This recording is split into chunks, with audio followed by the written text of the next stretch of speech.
The text message wasn't supposed to reach her. The billionaire CEO's broken confession, "I miss you so much it hurts," was meant for a ghost, a disconnected number that would never answer back.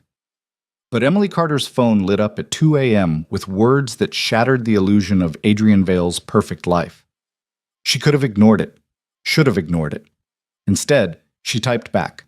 That single reply set off a chain of events that would expose corporate scandals, threaten a little girl's safety, and force two damaged souls to choose between protecting their hearts and risking everything for a love neither believed they deserved. Stay until the end and drop a comment with your city. I want to see how far this story reaches across the world. Hit that like button and let's begin. The amber liquid in Adrian Vale's crystal tumbler caught the city lights filtering through floor-to-ceiling windows 40 stories above Manhattan. He'd stopped counting how many fingers of scotch he'd poured tonight. 3? 5? Did it matter anymore? His daughter's bedroom door stood slightly ajar down the hallway, a sliver of nightlight glow cutting across the marble floor. Chloe had finally cried herself to sleep an hour ago, clutching the worn stuffed rabbit that still smelled faintly of the lavender perfume her mother used to wear. Used to, past tense. Everything about Rebecca was past tense now. 2 years, 3 months, and 16 days. Adrian's thumb hovered over his phone screen, the blue light harsh against his face in the darkened penthouse. He'd kept Rebecca's number in his contacts, couldn't bring himself to delete it even though the line had been disconnected 18 months ago. Sometimes late at night, when the silence pressed too hard against his chest, he'd type messages he'd never send. Confessions that vanished into digital void. It was pathetic, he knew. A 32-year-old man worth $4.7 billion, and he couldn't let go of a phone number. Tonight felt worse than usual. Chloe had asked again at dinner why Mommy wasn't coming back. 7 years old, and she still didn't fully grasp forever. How could she? Adrian barely grasped it himself. His fingers moved across the screen, muscle memory and scotch loosening the tight control he usually maintained. I miss you so much it hurts. Everything's falling apart without you. I don't know how to do this alone. I'm failing her, Becca. I'm failing our daughter every single day. He hit send before the rational part of his brain could stop him. The message showed delivered, which was wrong. It always showed undeliverable. Always. Adrian stared at the screen as the scotch fog lifted slightly from his thoughts.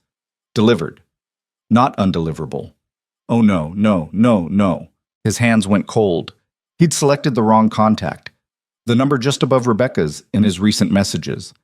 The one his assistant had forwarded yesterday when some charity fundraiser tried contacting him directly. He never responded to those, just let them filter into the void with everything else.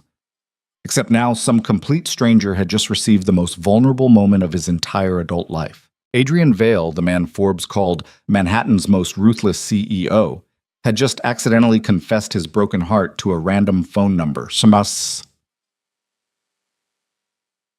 30 blocks south, Emily Carter's phone vibrated against the chipped Formica counter where she'd collapsed 15 minutes earlier, still wearing her grease-stained cafe apron. Her feet screamed in protest, double shift, 12 hours slinging coffee and wiping tables, smiling through the ache because tips paid better when you pretended everything was fine. She almost ignored the message, unknown number, probably spam, but something made her look. The words on the screen stopped her completely. Emily read it twice, then 3 times. This wasn't spam. This was raw pain, stripped bare and desperate. This was someone's private agony delivered to the wrong person. She should delete it, mind her own business, go to bed, and forget the whole thing. Instead, her fingers moved across the cracked screen protector. I think you sent this to the wrong number. But whoever you meant it for, I hope they know how much you care, and I hope things get better for you and your daughter. She hesitated, then added, sometimes the hardest part isn't being strong. It's admitting you need help. You're not failing, you're surviving. That counts for something. Emily hit send before she could overthink it, then immediately regretted the impulse. What was she doing? This person didn't want life advice from a broke waitress who couldn't even afford to fix her phone screen properly. She hauled herself off the counter, every muscle protesting, and headed for the shower. The water never got properly hot in her apartment, but at least it washed away the smell of burnt coffee and broken dreams. Munting. Adrian stared at the response like it might detonate. Someone had answered. A stranger had read his darkest moment and responded with kindness. He checked the number again. Definitely not Rebecca's. Definitely not anyone in his contacts. Just a random person who'd somehow ended up on the receiving end of his emotional breakdown. The rational move would be to apologize for the mistake and block the number. Pretend it never happened. But something in those words, "You're not failing, you're surviving," that counts for something, hit differently than the empty condolences he'd endured for 2 years. His corporate board members had patted his shoulder and talked about time healing all wounds. His late wife's family had offered prayers and platitudes. His assistant had quietly arranged therapy appointments he never attended. Everyone meant well, but their sympathy felt hollow, scripted, obligatory. This stranger's message felt real. Adrian's fingers hovered over the keyboard. He should stop. This was insane. But the scotch and the loneliness and Chloe's tear-stained face combined into something that overrode common sense. "How did you know I have a daughter?" The response came faster than expected. "You mentioned failing her. Are you okay?" That sounded pretty dark. Adrian laughed, the sound bitter in the empty penthouse. "Define okay. I'm breathing. That's about the extent of it. That's a start. Breathing's underrated. Who is this?" "Someone who accidentally became your unintended therapist, apparently." "I'm Emily." "Adrian." He stopped himself from adding his last name. For once in his adult life, maybe anonymity wasn't the worst thing. "What happened, Adrian? If you want to talk about it." And there it was, the invitation to unload on a complete stranger. Ridiculous. Inappropriate. Potentially dangerous depending on who this Emily person actually was. Adrian typed anyway. "My wife died 2 years ago. Cancer. I thought I was handling it. Clearly I'm not. I'm sorry, that's... I can't imagine. My daughter asked tonight why her mother isn't coming back. She's 7. How do you explain permanent to someone who still believes in magic? Maybe you don't explain it. Maybe you just hold her and let her feel what she feels." Adrian set the scotch down, suddenly needing clearer thoughts. That's what her therapist says. I'm not great at the feelings thing. Nobody is. We just pretend better some days than others. Something about this conversation felt surreal. He'd spent 2 years maintaining perfect control, never letting anyone see past the polished CEO exterior. Now he was spilling his trauma to someone named Emily, who probably thought he was completely unhinged. "Why are you being nice to someone who accidentally texted you at 2 a.m.? "Because you needed someone to be nice to you. And because I've been where you are. Different circumstances, but the same kind of alone." "What happened to you?" "That's a long story for another time. Tonight's about you surviving another day." "Did you?" "Barely. Then you're doing better than you think." Adrian found himself almost smiling, an unfamiliar sensation these days. "I should let you sleep. I'm sorry for dumping this on you." "Don't be. Sometimes strangers are easier to talk to than people who know us. No judgment, no expectations." "Thank you, Emily." "Any time, Adrian. Seriously. If you need to talk, I'm here." He saved the number before he could talk himself out of it. Then he sat in the dark penthouse, staring at the conversation, wondering what the hell he'd just started.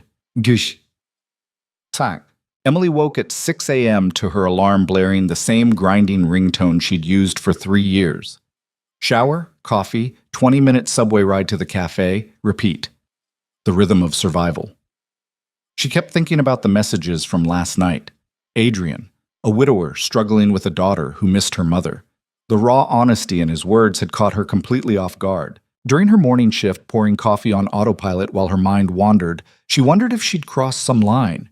Maybe her responses had been too personal, too presumptuous. He'd probably regret the whole conversation in daylight. Her phone buzzed during her break. Is it weird that I slept better last night than I have in months? Emily's heart did something unexpected. She told herself it was just surprise, not hope, not weird. Sometimes saying the hard stuff out loud helps. Chloe asked about you this morning? About me? How does she even know I exist?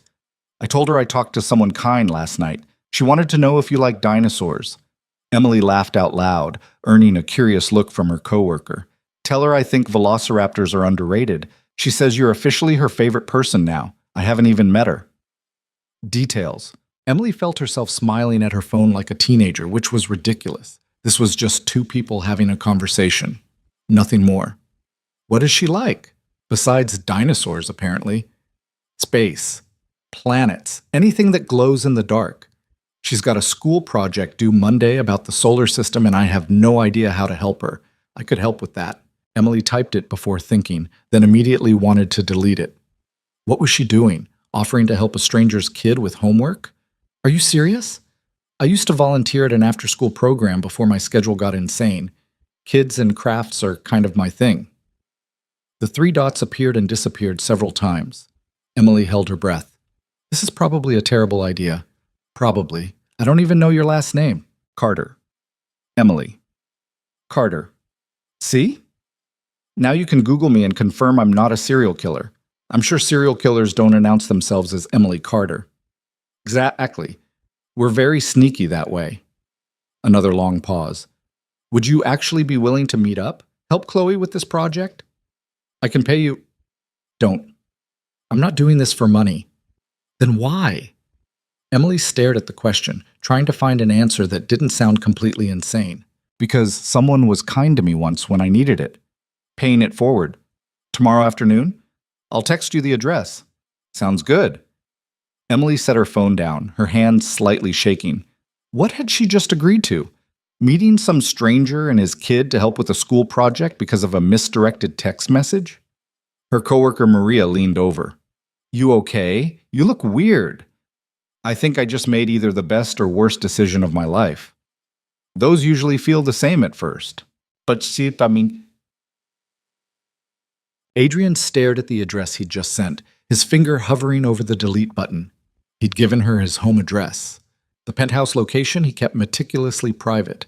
Security would have a field day with this. But something about Emily's messages felt genuine in a way nothing had felt genuine in years. She wasn't impressed by who he was, mainly because she clearly had no idea who he was. The thought was oddly liberating. Daddy? Chloe appeared in his office doorway, dragging her stuffed rabbit by one ear. Her dark hair stuck up in about 7 different directions. Hey, sweetheart. Breakfast? Is the dinosaur lady really coming tomorrow?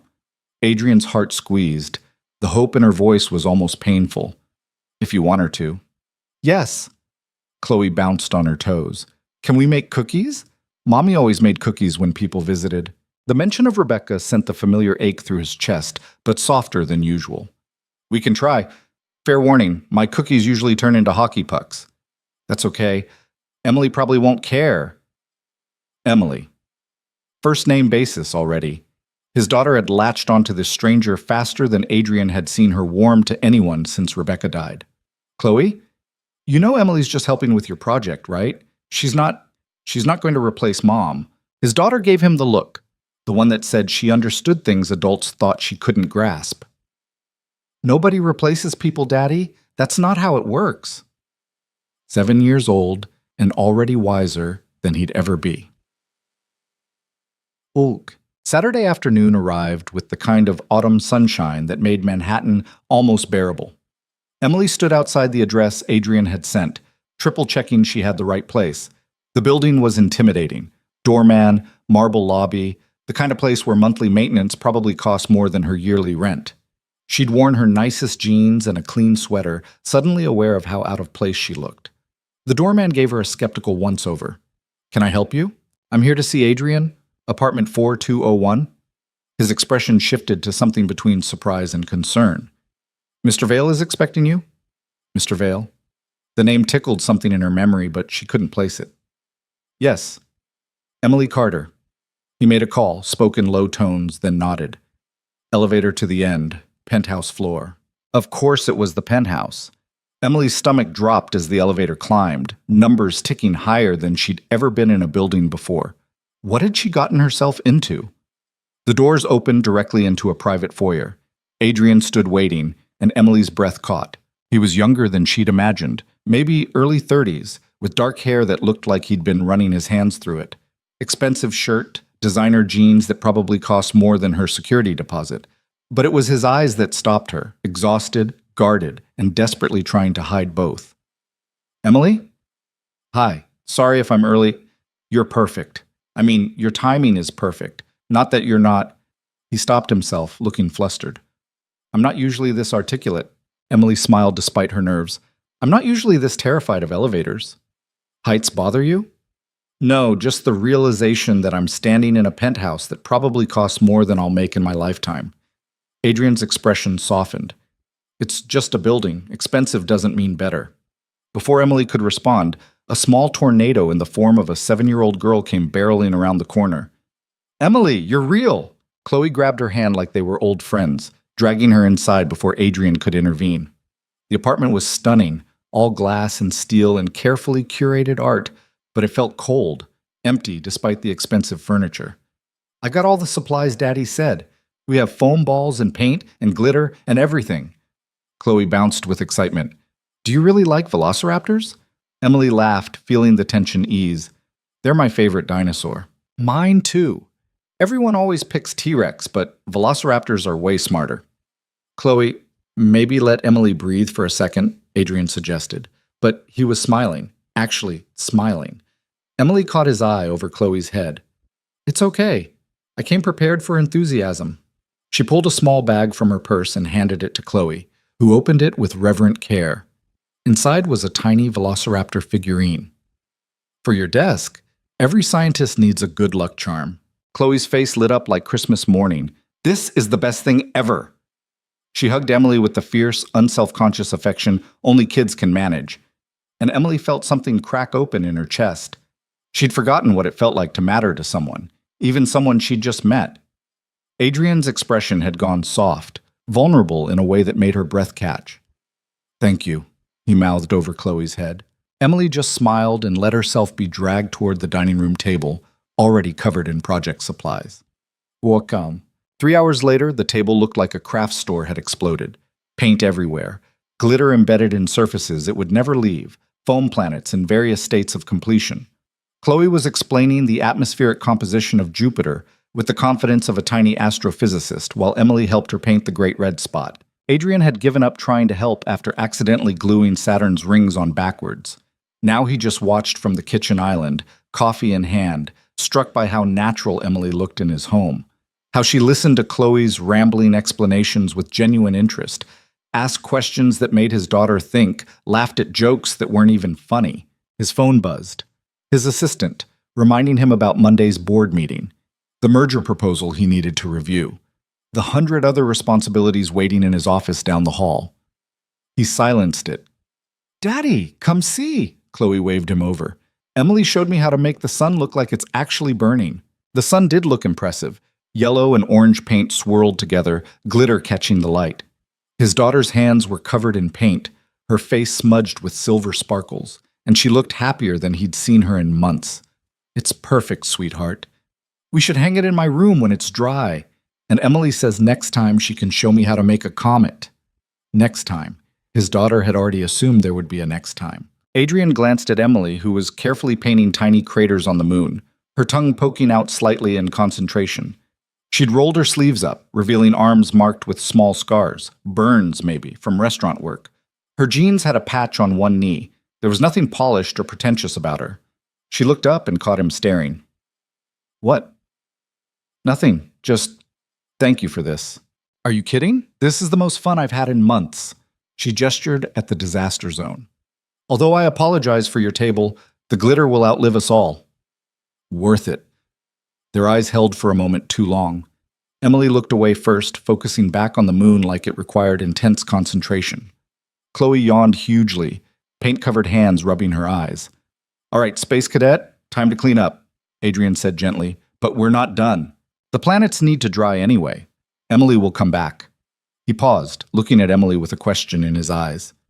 If she wants to. Emily's smile was soft. I'd like that. Yay! Chloe pumped her fist, sending paint droplets across the table. Teat. An hour later, after Chloe had been shepherded through cleanup and dinner and bedtime, with Emily invited to stay for all of it, Adrian walked Emily to the elevator. I'm sorry she monopolized you all evening, he said. She doesn't usually warm up to people this fast. I think she just needed someone who wasn't afraid to make a mess with her. Emily pressed the elevator button. Kids know when adults are being real versus performing. You're good with her. Natural. I used to want kids. Before life got complicated. Emily's expression flickered with something sad.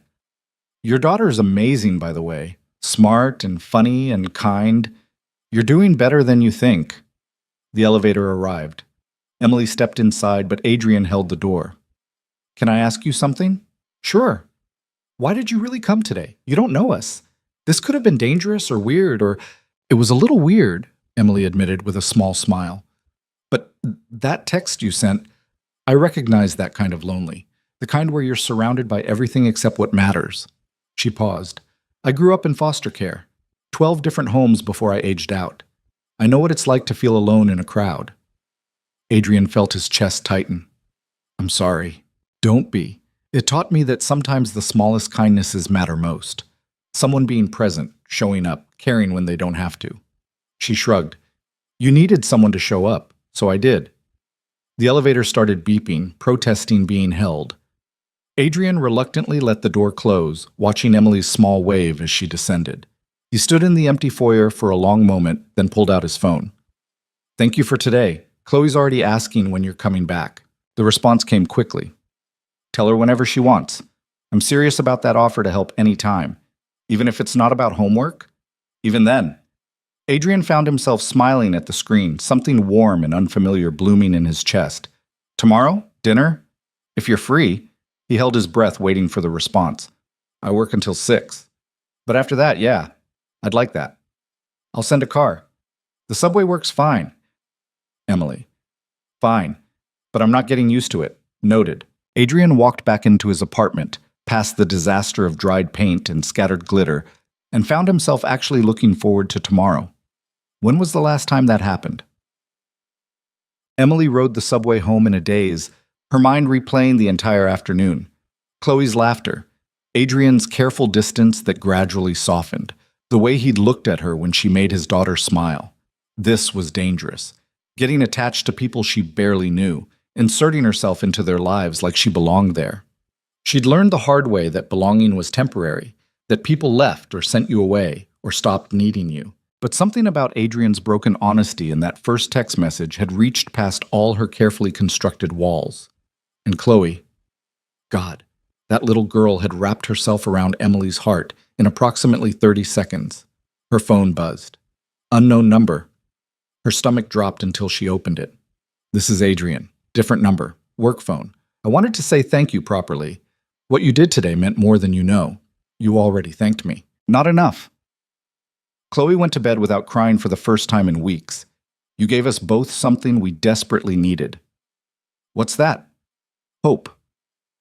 Emily stared at that single word, feeling it resonate in her own hollow spaces. That goes both ways, she typed back. See you tomorrow. She put her phone away and stared out the subway window at the dark tunnel walls rushing past, wondering what she was walking into and whether she was brave enough to see it through. Somewhere 40 stories above Manhattan, Adrian stood at his penthouse window, watching the city lights, holding the same questions.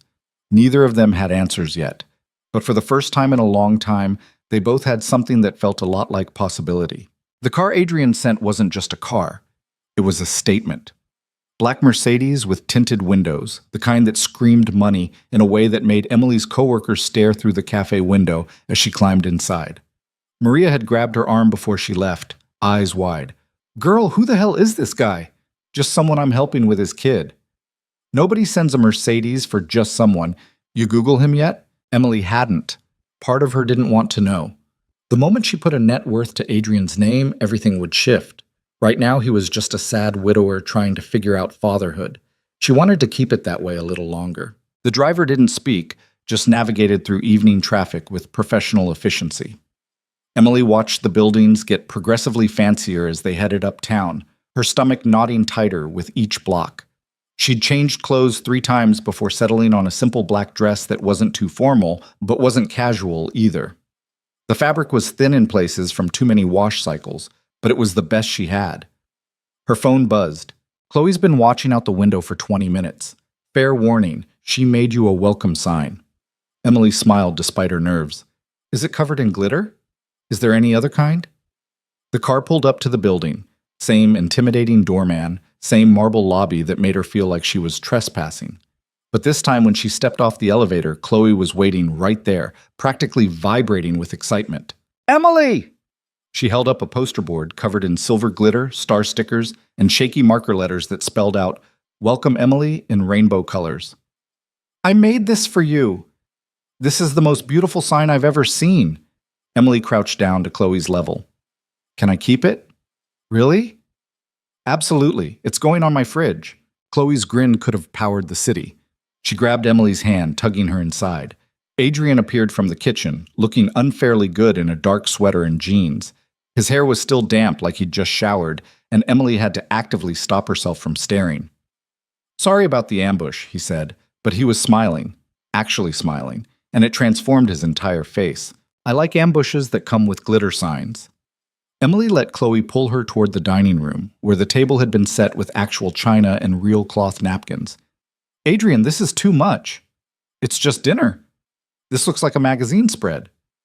I may have panicked and called my assistant for help. He looked embarrassed. I haven't hosted anyone in a while. Chloe climbed into her chair, swinging her legs.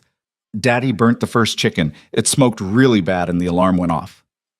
Chloe, and then he said a bad word and made me promise not to tell. Adrian's ears turned red. We ordered from a restaurant after that. But I tried. Emily laughed, the sound surprising her. When was the last time she genuinely laughed? Points for effort. Dinner was easier than it should have been. Chloe chattered nonstop about her solar system project, which apparently earned her an A+ and got displayed in the school hallway. She described every single compliment her teacher gave in excruciating detail, while Adrian and Emily traded amused looks across the table. And then Jake said my son was way better than his, but I told him we could be solar system partners for the next project if he wanted, Chloe continued through a mouthful of pasta. Is that okay, Daddy? Chew first, then talk. And yes, that's very nice of you. Emily, do you have a boyfriend? Adrian choked on his water. Chloe! What? I'm just asking. She turned innocent eyes to Emily. Do you? Emily felt heat creep up her neck. No, I don't. Why not? You're really pretty. Chloe, that's enough, Adrian said firmly, but his own face had gone pink. I'm too busy with work, Emily answered, keeping her voice light. Relationships take time I don't really have. Oh. Chloe considered this seriously. Daddy doesn't have a girlfriend either. He says he's too busy too. The silence that followed was spectacularly awkward. Adrian looked like he wanted the floor to swallow him. Emily focused very hard on her pasta. Who wants dessert? Adrian said desperately. We have chocolate cake. Me! Chloe bounced in her seat, crisis averted by sugar. While Adrian cleared plates, Chloe pulled Emily to the living room to show her the art wall, a collection of expensive pieces that probably cost more than Emily's entire apartment building. But tucked among the professional artwork were Chloe's drawings, framed with the same care as everything else. Daddy puts all my pictures up, Chloe said proudly, pointing to a crayon drawing of what might have been a family. 2 stick figures and a smaller one in the middle. That's me and Daddy and Mommy, from before. Emily's throat tightened. It's beautiful. I don't remember her much anymore, just little things.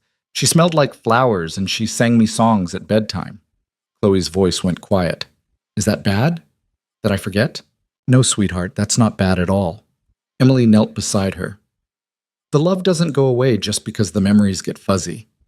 That stays forever. That's what Daddy says too. Chloe leaned against her, casual and trusting in a way that made Emily's chest ache. I'm glad you're here. The apartment's too quiet when it's just us. Adrian appeared with cake, stopping short when he saw them. The expression on his face was complicated, grief and gratitude and something else Emily couldn't quite name. They ate dessert on the couch, Chloe wedged between them, talking less now as exhaustion caught up. By the time Adrian suggested bed, she was yawning every other sentence. Will you come back? Chloe asked Emily, fighting sleep. Tomorrow? I have work tomorrow, remember? But soon. Promise? Emily looked at Adrian, who nodded almost imperceptibly.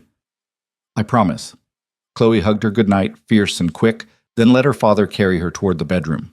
Emily heard their voices, Adrian reading something, Chloe's sleepy responses, and felt like an intruder in this intimate moment. She should leave. Call the car. Go back to her real life. Instead, she walked to the windows, looking out over Manhattan, glittering in the darkness. From up here, the city looked magical instead of harsh. Like anything was possible. She's out, Adrian's voice came from behind her. Asked me 4 times if you were still here. Emily turned. He'd rolled his sleeves up, exposing forearms that were distractingly nice. She's a great kid. She likes you. A lot. He moved closer, hands in his pockets. I like you too. Obviously. I mean, as a person. A friend. Not that we're friends exactly. We barely know each other, but he stopped himself. I'm going to stop talking now. Emily smiled. For a billionaire CEO, you're really bad at this. The words were out before she could stop them. Adrian went very still. You know who I am. Maria made me Google you during my break. Emily held his gaze. Adrian Vale, Valecore Technologies, Forbes 30 under 30. Net worth that made my phone screen look too small to display the number. And you still came. Was I not supposed to? Most people change when they know, get weird, start wanting things. His jaw tensed. I like that you didn't know. That you just saw me as some guy who screwed up a text message. I still see that, Emily said quietly. Money doesn't change grief. Doesn't make you less lonely or better at being a single parent. You're still just Adrian, trying to survive. He looked at her like she'd said something profound instead of obvious. How are you real?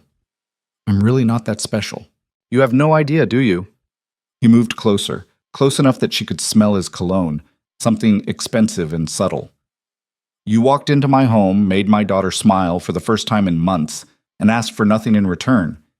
You know how rare that is? Emily's heart was doing complicated things in her chest. I should go. Why?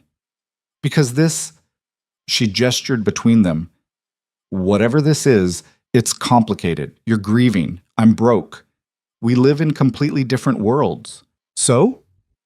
So I don't fit here, Adrian. Look at this place. Look at me. She hated how her voice cracked. I'm a waitress who can barely make rent. You're a billionaire who probably spends more on coffee than I make in a month. And you think that matters to me? It should. Your daughter needs stability, not some stranger who'll disappear when reality sets in. You're not a stranger anymore. His voice was rough. And I don't want you to disappear. The air between them felt charged, dangerous. Emily forced herself to step back. I need to think. This is all moving really fast. Adrian nodded slowly, disappointment flickering across his face. Okay, I'll call the car. The ride home was quiet. Emily stared out the window, her mind spinning. What was she doing? Getting attached to a man she barely knew, falling for his daughter like she had any right to be part of their lives. This was a disaster waiting to happen. Her phone buzzed as she walked into her apartment. I'm sorry if I pushed too hard. Take whatever time you need. But for what it's worth, Chloe wasn't the only one who had fun tonight. Emily sat on her bed, staring at the message. The smart thing would be to pull back, create distance before anyone got hurt.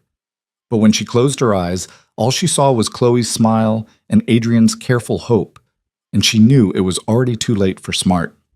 Me too, she typed back. Good night, Adrian. Good night, Emily. She fell asleep holding her phone, the glitter welcome sign propped against her dresser, catching the streetlight through her window. 3 days passed before Emily saw them again.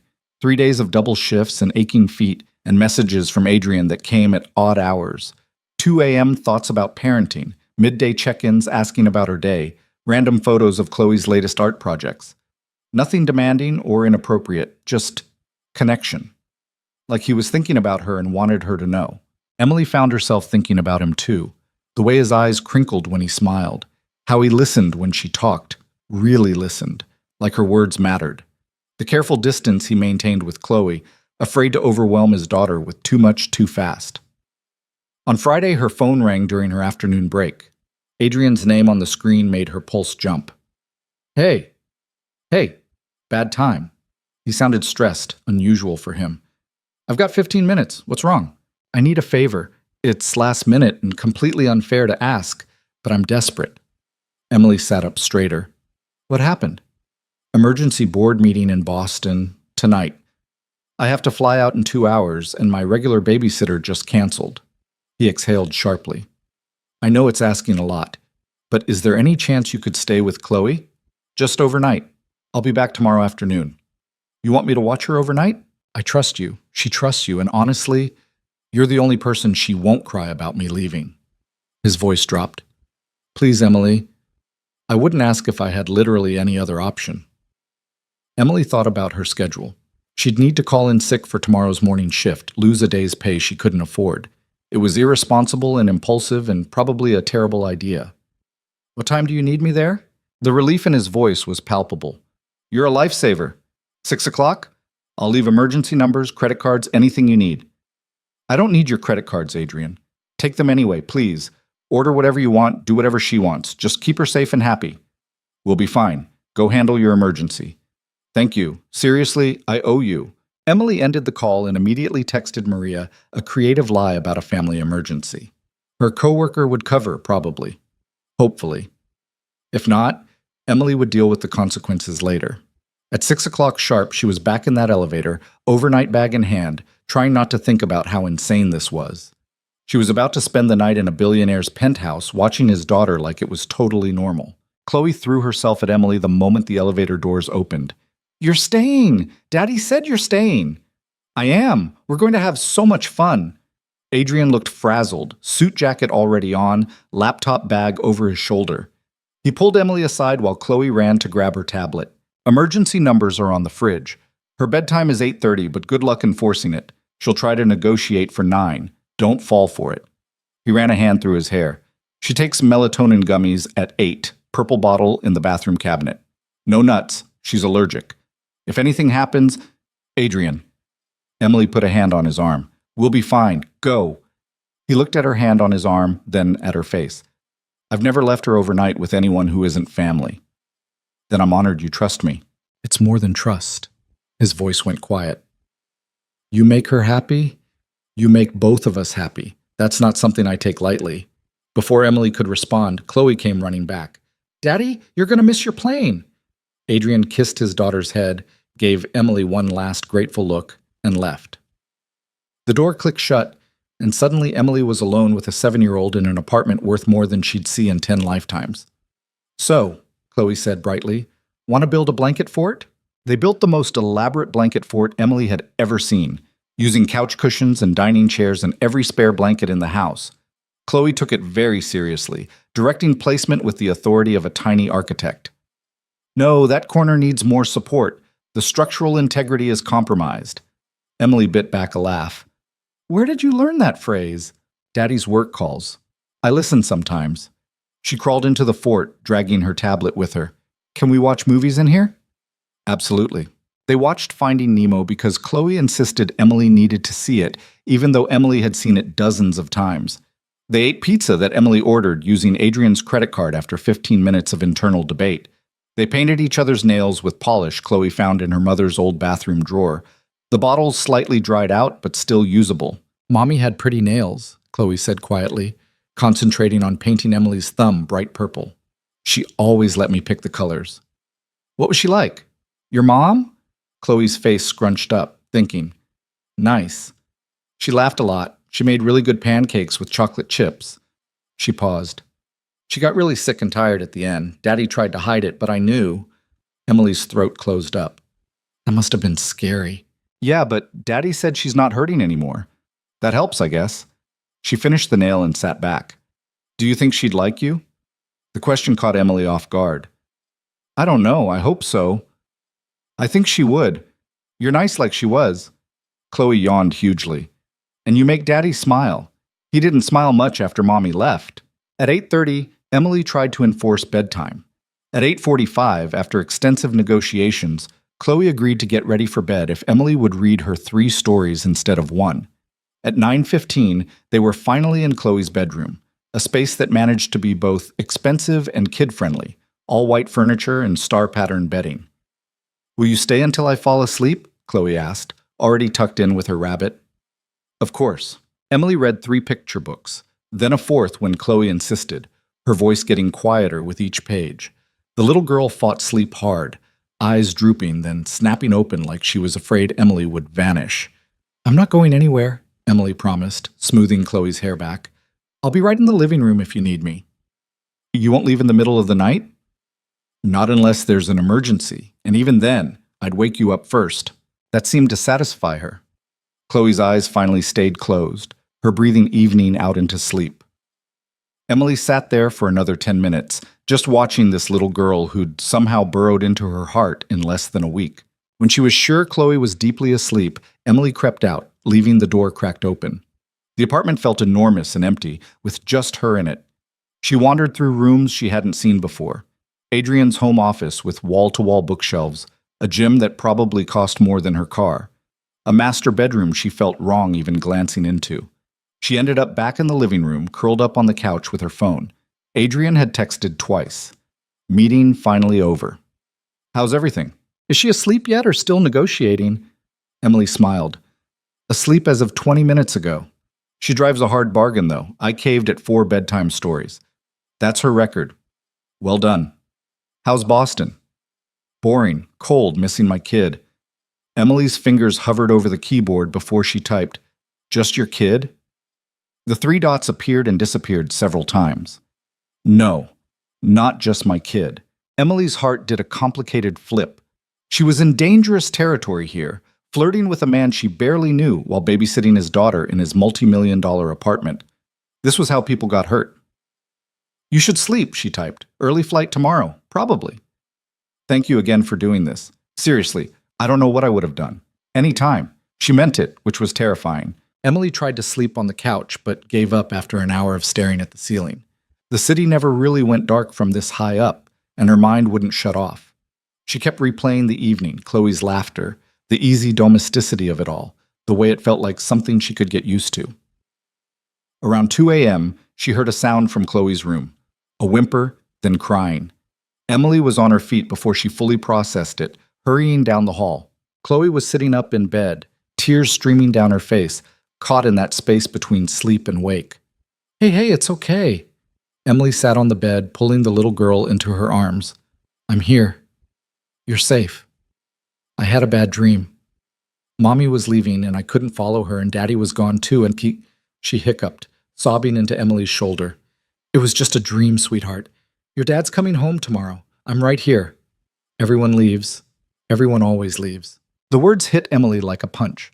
She knew that fear intimately, had carried it her whole life through foster homes and temporary families and people who promised to stay, but never did. I know, she whispered. I know it feels like that. But your dad loves you more than anything in the world. He's not going anywhere. He left tonight. For work. But he's coming back. That's different from leaving. Chloe pulled back, wiping her eyes. Do you promise?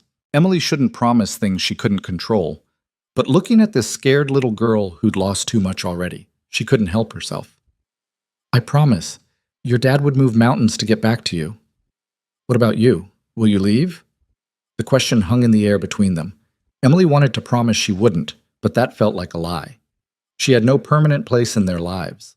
She was just the woman who accidentally received a text message and showed up when asked.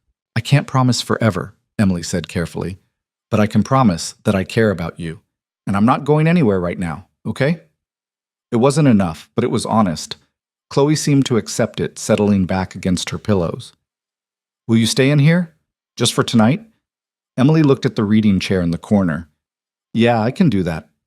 She curled up in the chair, which was surprisingly comfortable, and watched Chloe drift back to sleep.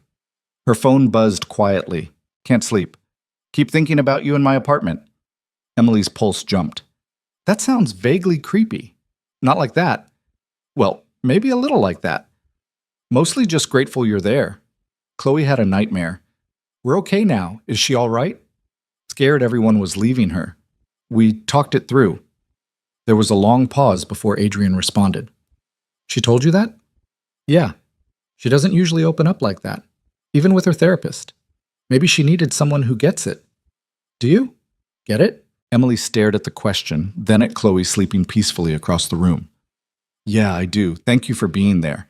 I know I keep saying it, but I mean it. Get some sleep, Adrian. Your daughter will expect full energy tomorrow. Good night, Emily. Good night. She must have dozed off eventually because the next thing she knew, sunlight was streaming through Chloe's windows and a small face was inches from hers. You stayed, Chloe whispered loudly. Emily blinked awake, her neck protesting the angle she'd slept at. I said I would. Can we make pancakes with chocolate chips like Mommy used to? They made a mess of the kitchen. Flour everywhere, chocolate chips on the floor, pancakes that ranged from perfect to completely burnt. Chloe stood on a step stool at the counter, taking her job as chocolate chip distributor very seriously. More chips in this one. It's for Daddy. You think he wants diabetes for breakfast? He needs extra because he had to go to boring Boston. Emily couldn't argue with that logic. They were eating their creation, which actually turned out decent, when the elevator chimed. Chloe practically flew off her chair. Daddy! Adrian looked exhausted, tie loosened, suit rumpled from travel. But when Chloe launched herself at him, his whole face transformed. He scooped her up, holding her tight. I missed you, baby girl. We made pancakes with lots of chocolate chips. I can see that. His eyes found Emily over Chloe's head. She was suddenly very aware that she was wearing the same clothes from yesterday. Her hair was a mess, and there was probably flour on her face. Morning, she said, feeling awkward. Morning. His voice was warm. Everything go okay? We survived. Barely. Chloe wiggled down and ran to get her tablet, leaving them alone in the kitchen. Adrian moved closer, and Emily could smell his cologne mixed with airport and coffee. She had a nightmare, Emily said quietly. Around 2 a.m., scared everyone was leaving. I slept in her room just in case. Adrian's expression shifted to concern. She okay now? Better. We talked. She just needed reassurance. From you. I was the only adult here. It's more than that. He reached out like he might touch her face, then caught himself. Can we talk? After I change and spend some time with Chloe? Emily nodded, suddenly nervous. Yeah, sure. An hour later, after Chloe had shown her father every single thing they'd done while he was gone, Adrian suggested she watch her tablet in her room for a bit. The little girl went without argument, sensing adult conversation brewing. Adrian sat on the couch next to Emily, closer than strictly necessary. He'd changed into jeans and a t-shirt, looking more human and less CEO. So, he started. So, this is weird, right? All of this? Emily laughed nervously. Extremely weird. You barely know us. I barely know you. But somehow you're sitting in my apartment after spending the night taking care of my daughter like it's completely normal. I don't know what this is, Emily admitted. I came here to help with a school project. Now I'm having feelings I definitely shouldn't be having. What kind of feelings? She looked at him, really looked at him. The exhaustion in his eyes, the careful hope in his expression, the way he held himself like he expected rejection but was asking anyway. The kind that make me want to stay, she said quietly. The kind that scare me because I don't fit here and we both know it. What if I want you to fit here? Adrian, I know it's fast, I know it's crazy, but I haven't felt this alive in 2 years. His voice was raw. You walked into our lives and suddenly everything's in color again. Chloe's laughing, I'm laughing. The apartment doesn't feel like a mausoleum. I'm not a magic fix for your grief. I know that. This isn't about replacing what I lost. It's about... You struggled for words. It's about finding something I didn't know I was allowed to want again. Emily felt tears prickling her eyes. I'm terrified. Of what? Of this being temporary, of getting attached and having it fall apart, of your daughter loving me and then losing another person. She wiped at her eyes angrily. I grew up losing people, Adrian, over and over. I can't do that to Chloe. I won't. Then don't. He caught her hand. Don't leave. Stay. For how long? As long as you want. As long as it feels right. His thumb traced circles on her palm. I'm not asking you to marry me tomorrow. I'm just asking you to give this a chance. Give us a chance. Emily looked at their joined hands, then at his face, then toward the hallway where Chloe was probably eavesdropping. This is insane. Completely. I work 60 hours a week at minimum wage. You run a tech empire. So? So we don't make sense. The best things never do. He smiled slightly. You think I planned this? That I meant to fall for the woman who accidentally got my breakdown text? You're falling for me? I fell 3 days ago when you stayed in Chloe's room all night, even though that chair is uncomfortable as hell. His voice dropped. Maybe before that. Maybe the moment you showed up at my door with a solar system kit and asked for nothing in return. Emily couldn't breathe. This was too much, too fast, too everything. But when she looked at Adrian, all she saw was sincerity and hope and something that looked dangerously like love. I need time, she managed, to think, to figure out if this is real or if we're both just lonely. Take all the time you need. He brought her hand to his lips, kissing her knuckles gently. I'll be here. Chloe chose that moment to come running back in, launching herself between them on the couch. Are you guys done talking about boring adult stuff? Adrian laughed, pulling his daughter close. For now. Good. Emily, can you stay for lunch? Emily looked at Adrian, who was looking at her with such naked hope it made her chest ache. Yeah, she heard herself say. I can stay for lunch. It was a small answer to a much bigger question, but it was a start. Staying for lunch turned into staying for dinner. Dinner turned into movie night with Chloe falling asleep between them on the couch, her head on Emily's lap, feet in Adrian's. They didn't talk about the conversation from earlier, just existed in the comfortable silence of people learning how to be around each other. When Emily finally left that night, Adrian walked her to the elevator like he always did. But this time, right before the doors closed, he caught her hand. Thank you for staying. You already said that. I meant for more than lunch. The door slid shut on his smile, leaving Emily alone with her racing thoughts all the way down 40 floors. The next 2 weeks fell into a rhythm that felt dangerously like normal. Emily worked her shifts at the cafe, and in between she found herself at the penthouse more often than her own apartment. Some nights she'd arrive to help Chloe with homework. Other times she'd just show up because Adrian texted that they were ordering Thai food and had extra. Once, she came over at 10 p.m. because Chloe had another nightmare and asked for her specifically. Maria noticed immediately. You're different. I'm the same. You're smiling at your phone every 5 seconds. You left early yesterday. You never leave early. Maria wiped down the counter, eyes sharp. This guy's serious? Emily thought about how to answer that. Was Adrian serious? Were they even a thing? They hadn't kissed, hadn't defined whatever this was. They just existed in this weird limbo of late-night texts and shared meals and moments where their hands would brush and neither would pull away. I don't know what it is yet, but you want it to be something. Yeah, Emily admitted, I really do. Then stop overthinking it. You deserve good things too, you know. Did she? Emily had spent so long surviving that she'd forgotten what it felt like to actually want something beyond next month's rent. But every time she saw Adrian look at her like she was solving some equation he'd been stuck on for years, or Chloe grabbed her hand like it was the most natural thing in the world, she let herself want it a little more. On a Wednesday evening, 3 weeks after that first accidental text, everything shifted. Emily arrived at the penthouse to find Adrian pacing the living room, phone pressed to his ear, his voice tight with frustration. I don't care what the board wants. Tell them I'm not negotiating on the timeline. He paused, listening. Then they can take their concerns and... He noticed Emily and modulated his tone. We'll discuss this tomorrow. I'm done for tonight. He ended the call and tossed his phone on the couch with more force than necessary. Bad day? The worst. He scrubbed his hands over his face. Corporate politics. Everyone wants a piece of something and nobody wants to do the actual work. Emily set down her bag. Where's Chloe? At my in-laws. They wanted her for the night. His expression went complicated. Rebecca's parents. They still struggle with me moving forward. Tonight felt easier than arguing. So they were alone. Completely alone for the first time since this whole thing started. The air felt different, charged with possibility and tension. You want to talk about it? Emily asked. The work thing? Not even a little bit. Adrian moved to the bar cart, pouring himself something amber. You want one? I don't really drink. Smart woman. He downed the shot anyway, wincing.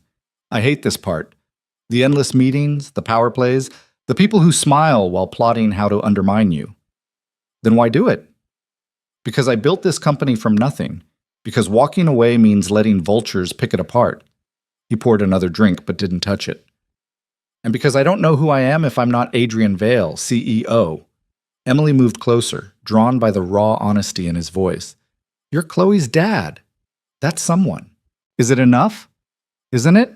He looked at her, really looked, and something shifted in his expression. You always do that. Do what? Cut through the bullshit. Make me remember what actually matters.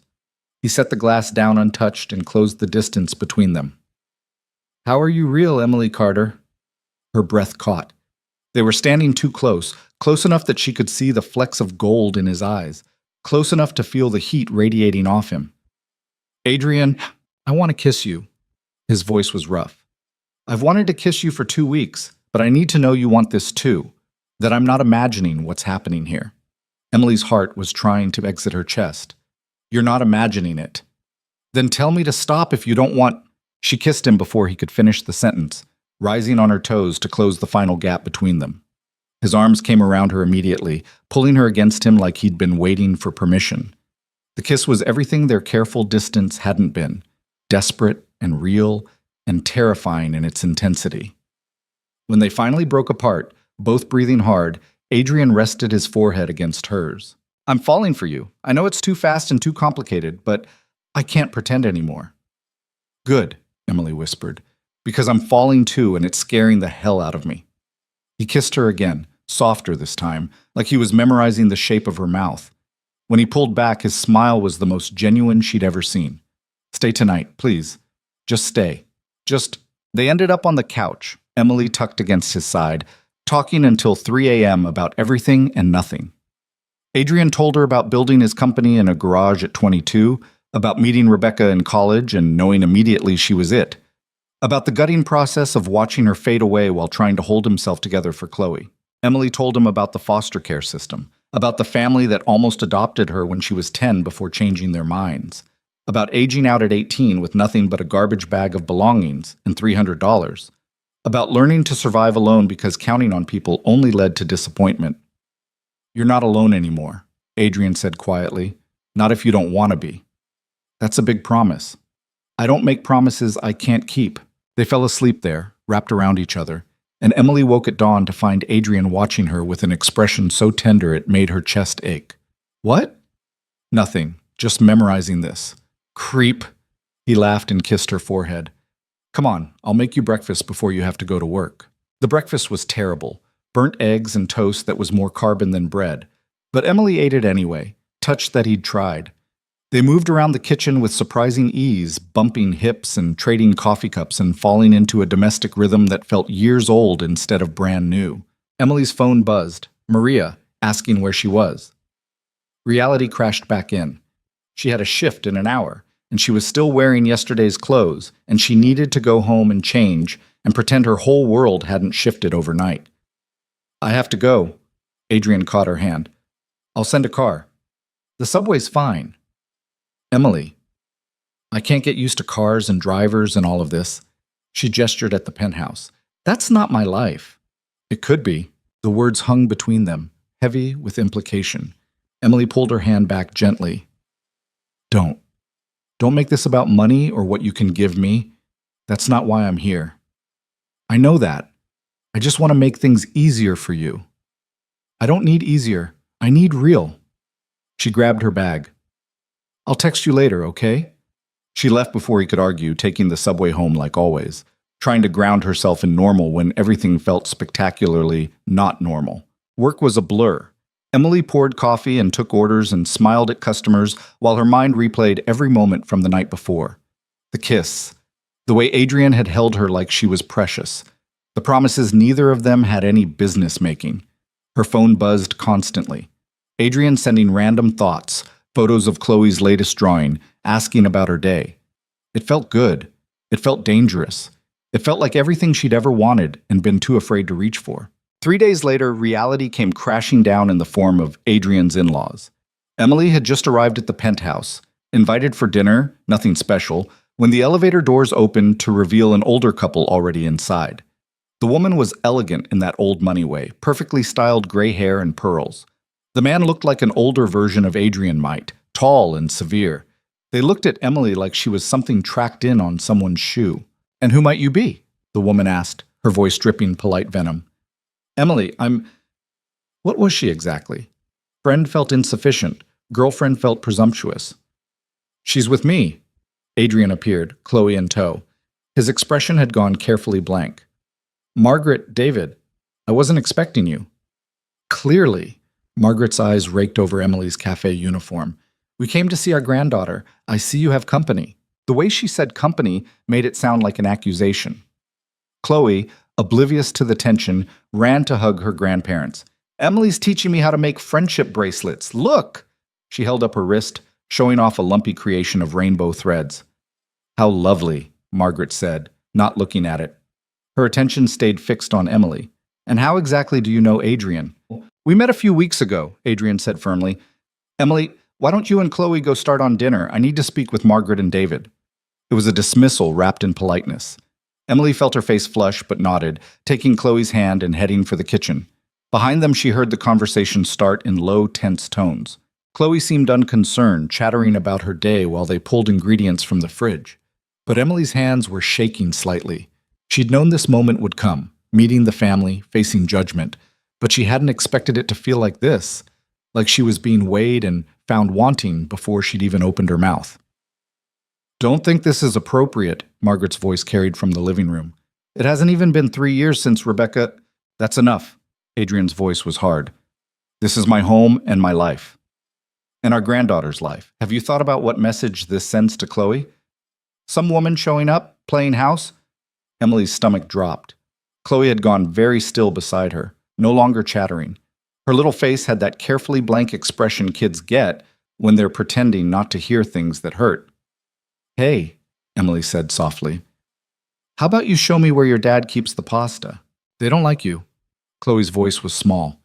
They don't know me yet. That's different. Grammy didn't like Daddy's last assistant either, or his friend Jennifer. She doesn't think anyone's good enough. Chloe looked up at her with eyes too old for 7. Are you going to leave now? The question gutted her. Is that what you think? That I'd leave because things got hard? Everyone does eventually. Emily knelt down, taking Chloe's small hands in hers. Listen to me. Your grandparents are protecting their family. That's what grandparents do. They loved your mom very much, and they're scared of losing her memory. That doesn't have anything to do with you and me. But what if they make you go away? Nobody makes me do anything I don't want to do. Emily smoothed Chloe's hair back. I'm here because I care about you and your dad, not because it's easy, okay? Chloe nodded, but the worry didn't leave her eyes. They went back to cooking prep, but the easy atmosphere from before was gone. Replaced by the weight of adult drama neither of them could fully escape. The voices from the living room escalated. Emily caught fragments. Gold digger. Taking advantage. Rebecca would be devastated. Each phrase landing like a physical blow. She kept her focus on Chloe, on making dinner, on pretending she couldn't hear her worth being debated in the next room. Finally, Adrian's voice cut through, loud and final. Get out, both of you. Silence. Then Margaret's sharp intake of breath. Adrian, I said get out. You don't get to come into my home and attack someone I care about. You don't get to weaponize Rebecca's memory against me. We're thinking of Chloe. No, you're thinking of yourselves, of what makes you comfortable. His voice dropped, but Emily could hear the fury underneath. Emily has shown my daughter more genuine care in 3 weeks than you've shown in 3 months. So you can either accept that I'm moving forward with my life, or you can leave. Your choice. More silence. Then footsteps toward the elevator. Margaret's voice, cold and clipped. This isn't over, Adrian. We'll be speaking to our lawyer about visitation. The elevator doors closed. Adrian appeared in the kitchen doorway, his face tight with anger and something that looked like grief. I'm sorry you had to hear that. Emily kept her eyes on the cutting board. It's fine. It's not fine. What they said was cruel and unfair and— True? Emily finally looked at him. I am a waitress who showed up in your life 3 weeks ago. I don't have money or status or anything to offer except myself. From their perspective, I probably do look like I'm taking advantage. You know that's not what this is, do I? Emily set down the knife. Adrian, they're right about one thing. This is moving fast, maybe too fast. Maybe we need to slow down and actually think about what we're doing. Chloe made a small sound of distress. Adrian's jaw tightened. Is that what you want? To slow down? I don't know what I want anymore. Emily's voice cracked. I just know I don't want to be the reason you lose your relationship with your in-laws. I don't want Chloe caught in the middle of adult drama.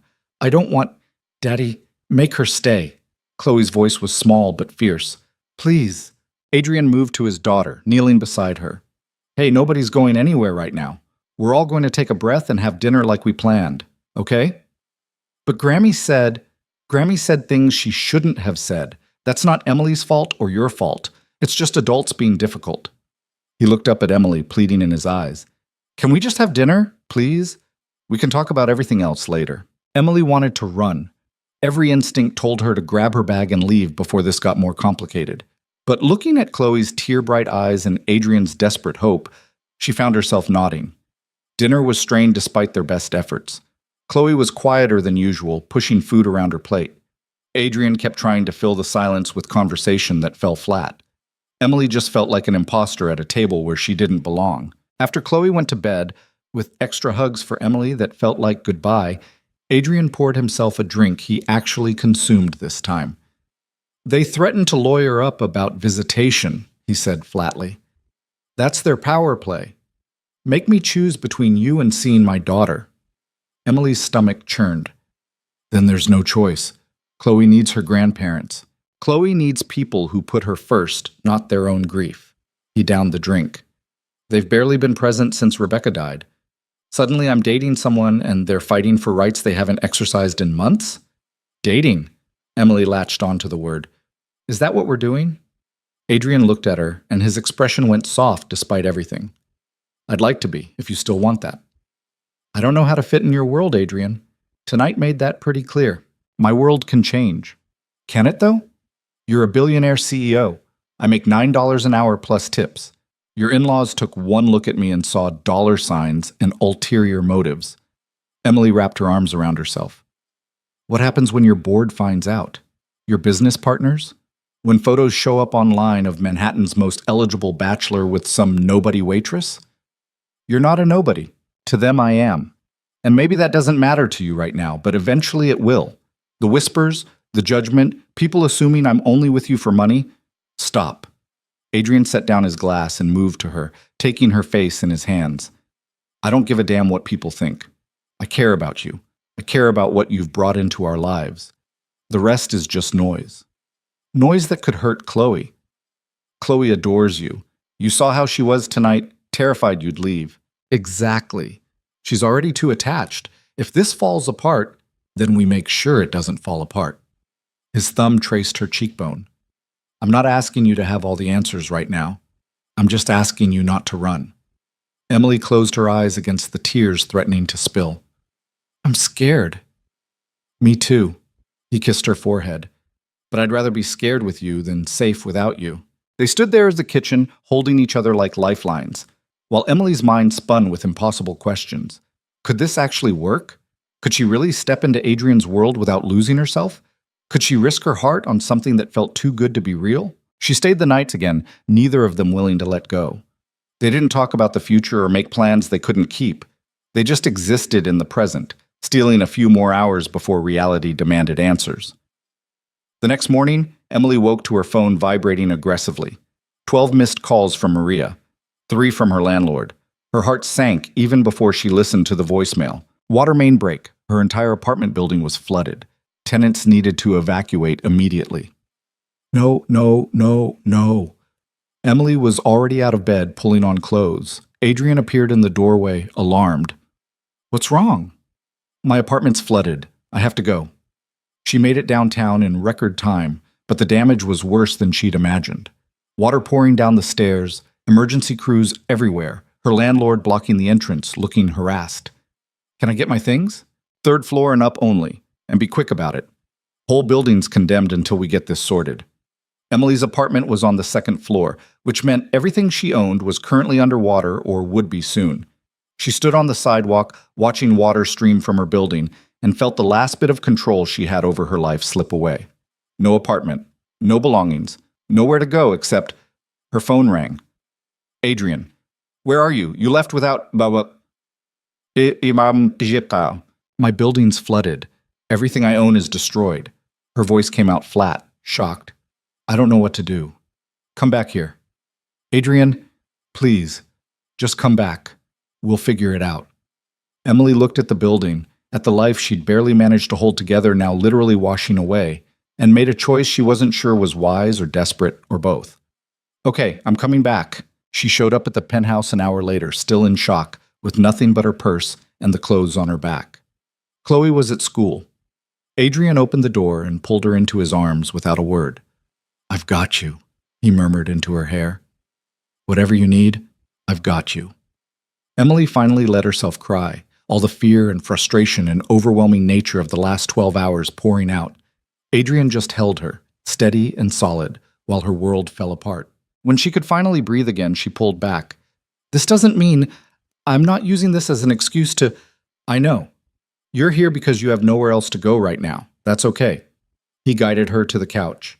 Stay as long as you need. No strings, no expectations. Your in-laws will have a field day with this. I don't care about them. I care about you. He brushed hair from her face. Let me help, please. It went against every independent instinct Emily had. But sitting in Adrian's penthouse with nothing to her name except the phone in her hand, she was out of options. Just until I figure something else out. However long you need. They spent the day navigating logistics, calling her insurance, which would cover almost nothing, reaching out to her landlord about her deposit, canceling utilities, the mundane details of disaster. Adrian handled most of it, making calls while Emily sat numbly on the couch, trying to process that everything she owned was gone. When Chloe came home from school and found Emily still there, her face lit up like someone had given her the best present ever. You're staying, like staying. Just for a little while, Emily said carefully, until I find a new place. But you could stay forever, right? Chloe looked between her and Adrian with naked hope. We have lots of rooms. Adrian caught Emily's eye over his daughter's head, a question in his expression. Emily looked away first. Let's just take it one day at a time, okay? That night, Adrian insisted she take the guest room, a space bigger than her entire apartment had been, with its own bathroom and a bed that felt like sleeping on clouds. Emily lay awake staring at the ceiling, wondering how her life had become unrecognizable in less than a month. Her phone buzzed. Adrian, you okay? Define okay. Fair point. Can't sleep either. This is weird, right? Me living here? A little. Good weird, though. Your in-laws are going to lose their minds. Already lost them. Can't lose them twice. Despite everything, Emily smiled. Thank you. For today. For all of it. Stop thanking me. You'd do the same. Would I, though? I don't have anything to offer. You have you. That's everything. Emily stared at those words until they blurred. Then she typed, Good night, Adrian. Good night. I'm down the hall if you need anything. She almost got up, almost walked down that hall and climbed into his bed, and let herself have this thing she wanted so desperately. But fear kept her frozen. Fear that this was too good, that she'd ruin it, that wanting something this much was exactly how you lost it. So she stayed in the guest room alone, while down the hall Adrian did the same, both of them awake and wanting and too afraid to bridge the final gap. Morning came too early, sunlight streaming through windows that faced east over Central Park. Emily woke disoriented, forgetting for a moment where she was until the sheer size of the room reminded her. Guest room, penthouse, everything she owned destroyed except what she'd been wearing yesterday. She needed clothes, toiletries, all the basic things that made a person functional. The thought of asking Adrian for money made her skin crawl, but showing up to work in yesterday's outfit wasn't an option either. When she emerged from the bedroom, she found Chloe already awake, sitting at the kitchen counter with cereal, still in her pajamas. The little girl's face brightened immediately. Morning! Daddy said you're staying for a while. Morning, sweetheart. Where's your dad? Conference call in his office. He said not to interrupt unless someone's bleeding or the building's on fire. Chloe swung her legs, unconcerned. Are those the same clothes from yesterday? Yeah, I need to go shopping today. Can I come, please? I never get to go shopping with anyone except Daddy, and he's terrible at it. Emily couldn't help smiling. I have to work this afternoon. But this morning? Just for a little bit? The pleading look was hard to resist. Emily was saved from answering by Adrian appearing from the hallway, phone still pressed to his ear, looking exhausted. He'd clearly been up for hours, hair disheveled, wearing the same clothes he'd slept in. I don't care what the projections say, Tom. The timeline doesn't work. We need... He paused, seeing Emily. His expression softened instantly. I'll call you back. He ended the call and scrubbed a hand over his face. Morning. Did you sleep? Some. You? Define sleep. He moved to the coffee maker like it was a lifeline. I have meetings all day, but I can cancel. Don't. I'm fine. I just need to grab some basics, clothes, stuff like that. Adrian pulled out his wallet and extracted a credit card without hesitation. Emily stared at it like he'd offered her a live grenade. I can't take that. Emily, I have my own money. Not much, but enough for some clothes from Target. You're not going to Target when I can... He stopped himself, seeing her expression. This isn't about money. It's about helping someone I care about who lost everything yesterday. It feels like charity. It's not charity. It's what people do for each other. He set the card on the counter between them. Please, just use it for the essentials. Pay me back if it makes you feel better, but don't punish yourself because your pride won't let me help. Chloe was watching this exchange with wide eyes, her cereal forgotten. Emily picked up the card, hating how much she needed it. Just for basics, and I'm paying you back. Whatever makes you comfortable. Adrian's phone rang again. He glanced at it and grimaced. I have to take this. Chloe, behave. Emily, there's... The phone kept ringing insistently. Sorry, we'll talk later. He disappeared back into his office, voice already shifting into CEO mode. Chloe hopped down from her stool. So can I come shopping? I promise I'll be good, and I won't ask for anything, and I'll help you pick out pretty things.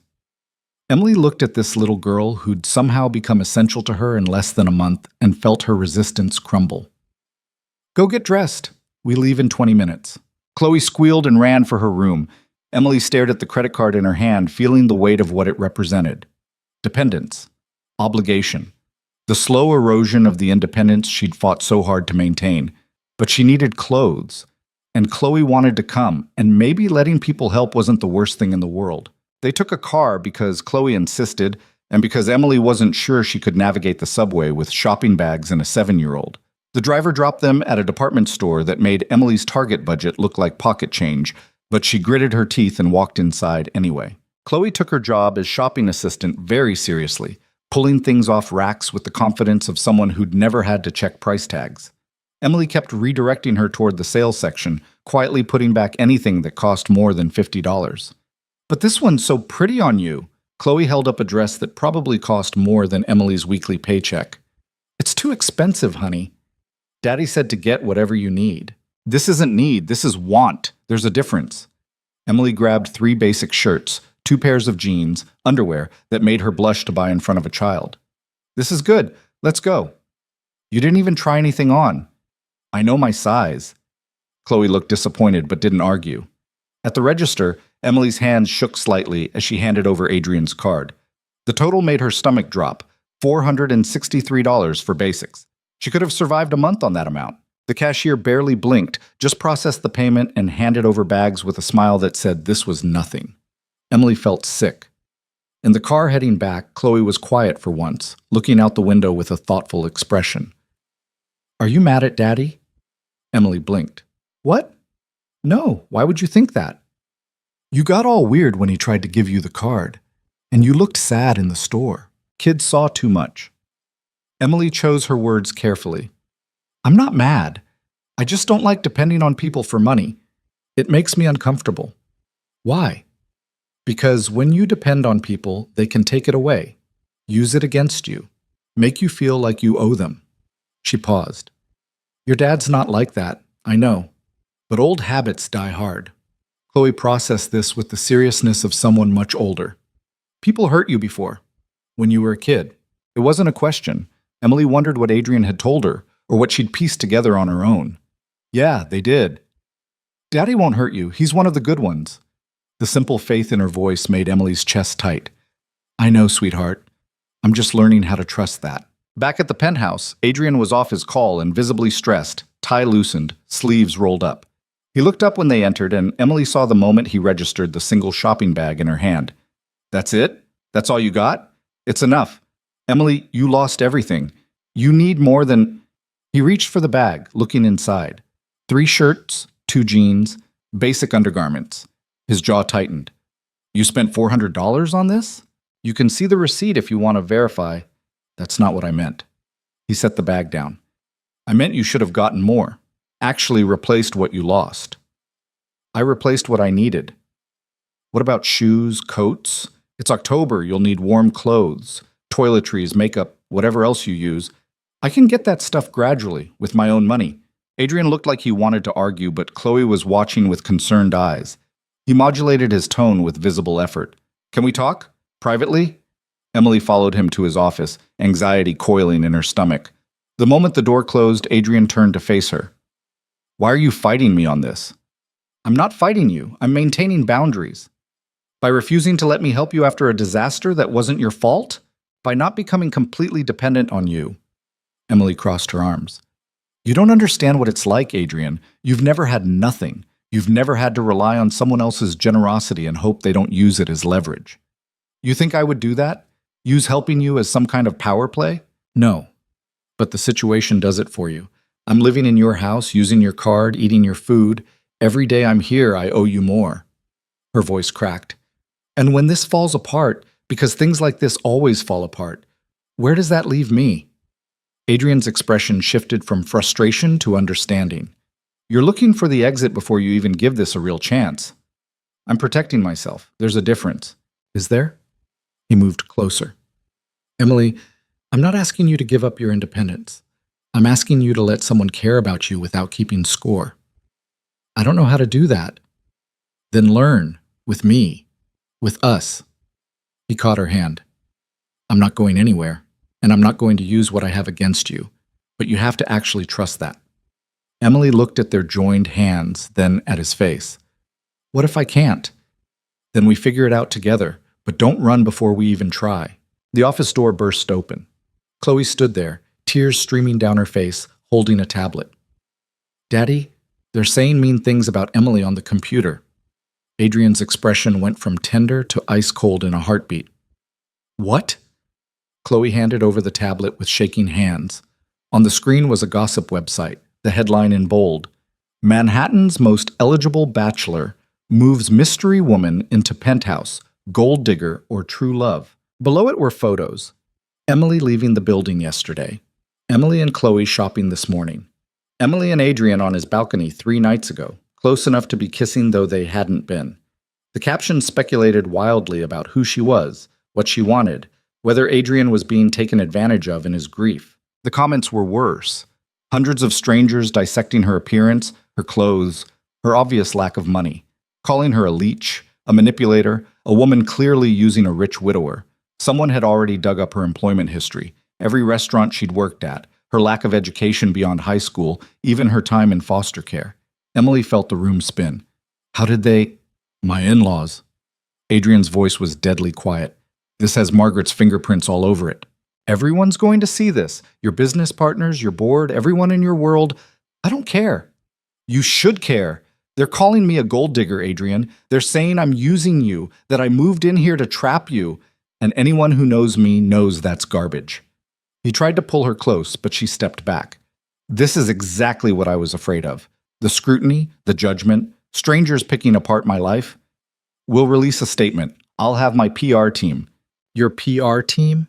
Emily laughed bitterly. Listen to yourself. This is your world, not mine.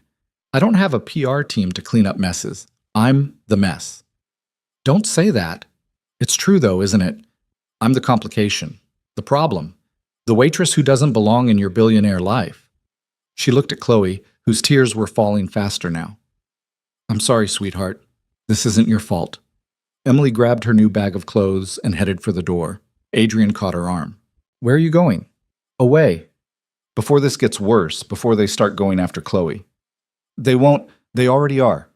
Someone posted that photo of her this morning. A 7-year-old, Adrian. Your daughter is being dragged into tabloid drama because of me. So we protect her, together. I can't protect anyone. I can barely protect myself. Emily pulled free. I need space, to think, to figure out if I can actually do this. Emily, please, let her go, Daddy. Chloe's small voice cut through the tension. She's scared, like I get scared. You can't force people not to be scared. Adrian looked at his daughter, then at Emily, conflict written across his face. Finally, he nodded. Where will you go? Maria's couch. Just for a few days. Emily's voice was barely steady. I'm not disappearing. I just need to breathe. She made it to the elevator before the tears started. Made it to the lobby before they became sobs. The doorman pretended not to notice as she stumbled outside, clutching her single bag of possessions, feeling like her life was imploding for the second time in 48 hours. Maria took one look at her face and pulled her inside without questions. The apartment was tiny, cluttered, nothing like the penthouse Emily had just fled. It felt like home. What happened?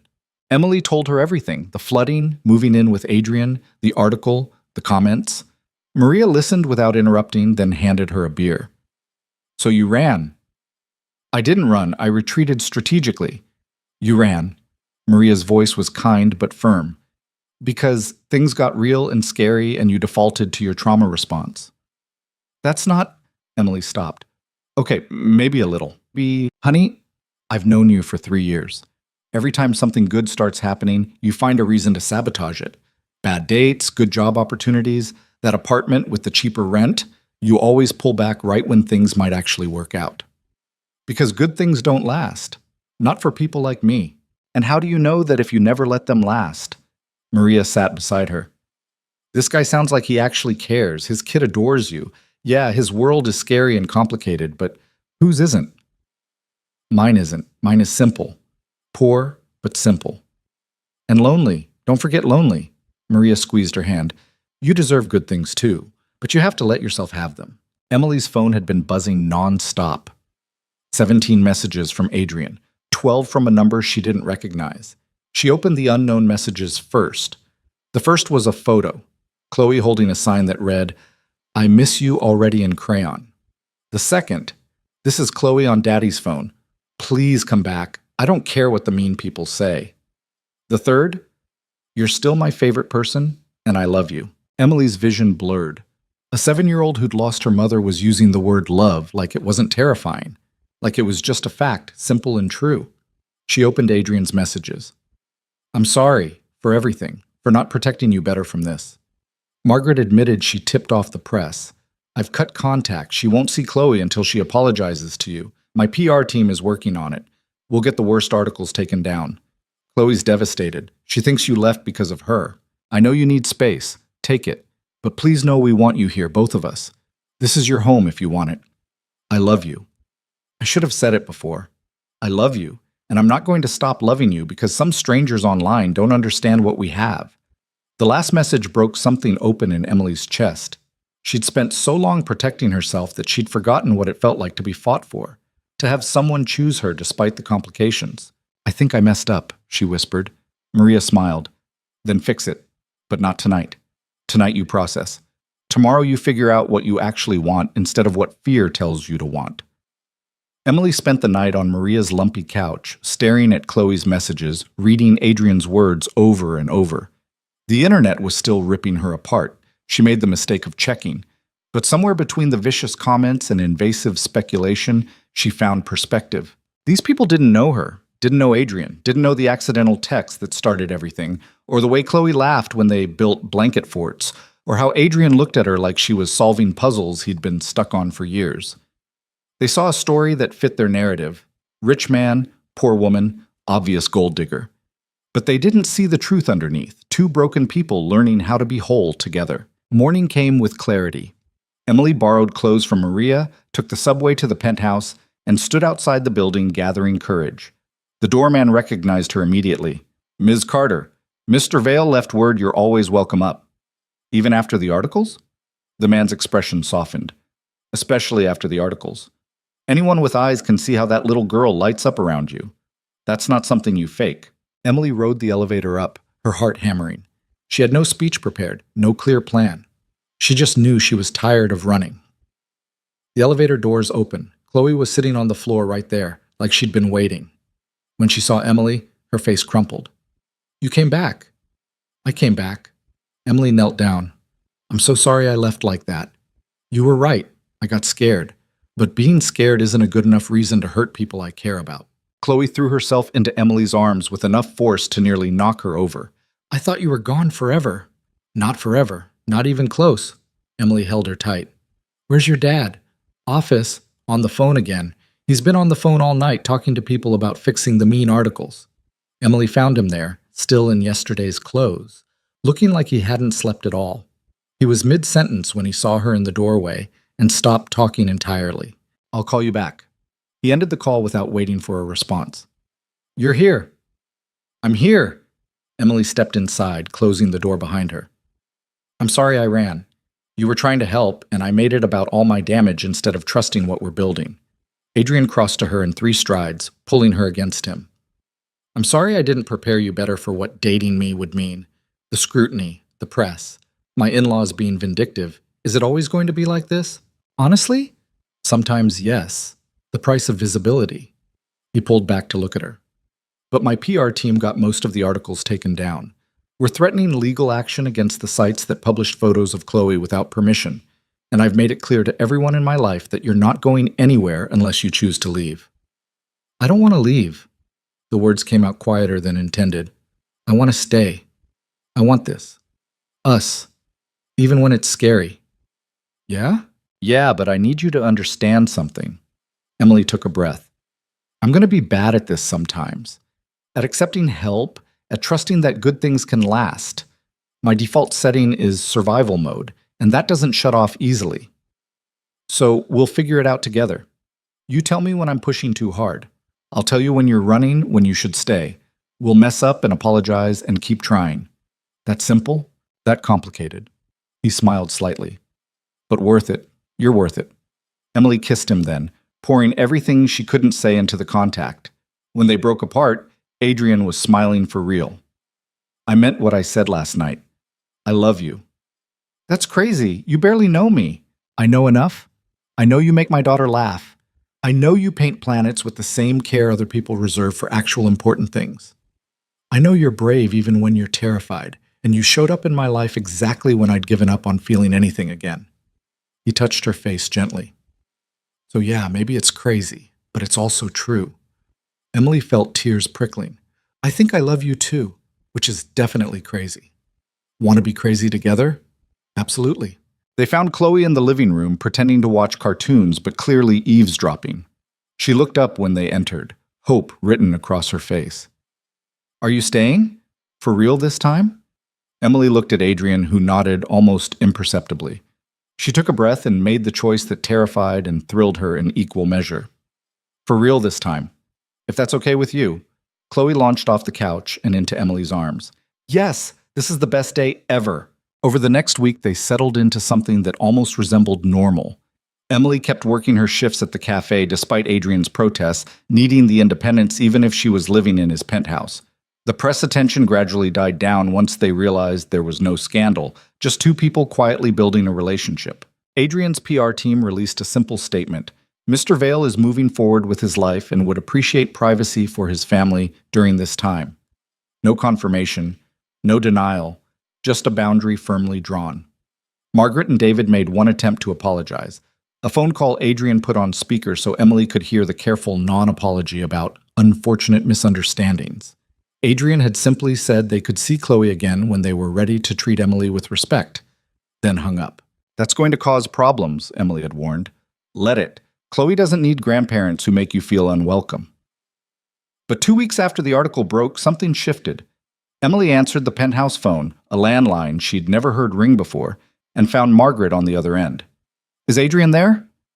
He's at the office. Can I take a message? A long pause. Then, actually, I called to speak with you. Emily's stomach dropped. Okay. I owe you an apology. A real one. Margaret's voice was stiff but sincere. I behaved abominably. I was protecting Rebecca's memory in the worst possible way, and I hurt you and Chloe in the process. Mrs. Whitmore, please, let me finish. I've been watching the photos online. Not the invasive ones, the legitimate ones. Social media posts from the school, public events. The way my granddaughter looks at you. Her voice cracked slightly. She hasn't looked that happy since before Rebecca got sick. Emily didn't know what to say. Margaret continued, I'm not asking for forgiveness. I don't deserve it yet. But I am asking for a chance to try again, to get to know the woman who's making my son-in-law smile and my granddaughter feel safe. I don't want to replace Rebecca. I could never. I know. I'm beginning to understand that love doesn't work that way, that moving forward isn't erasing the past. Margaret sighed.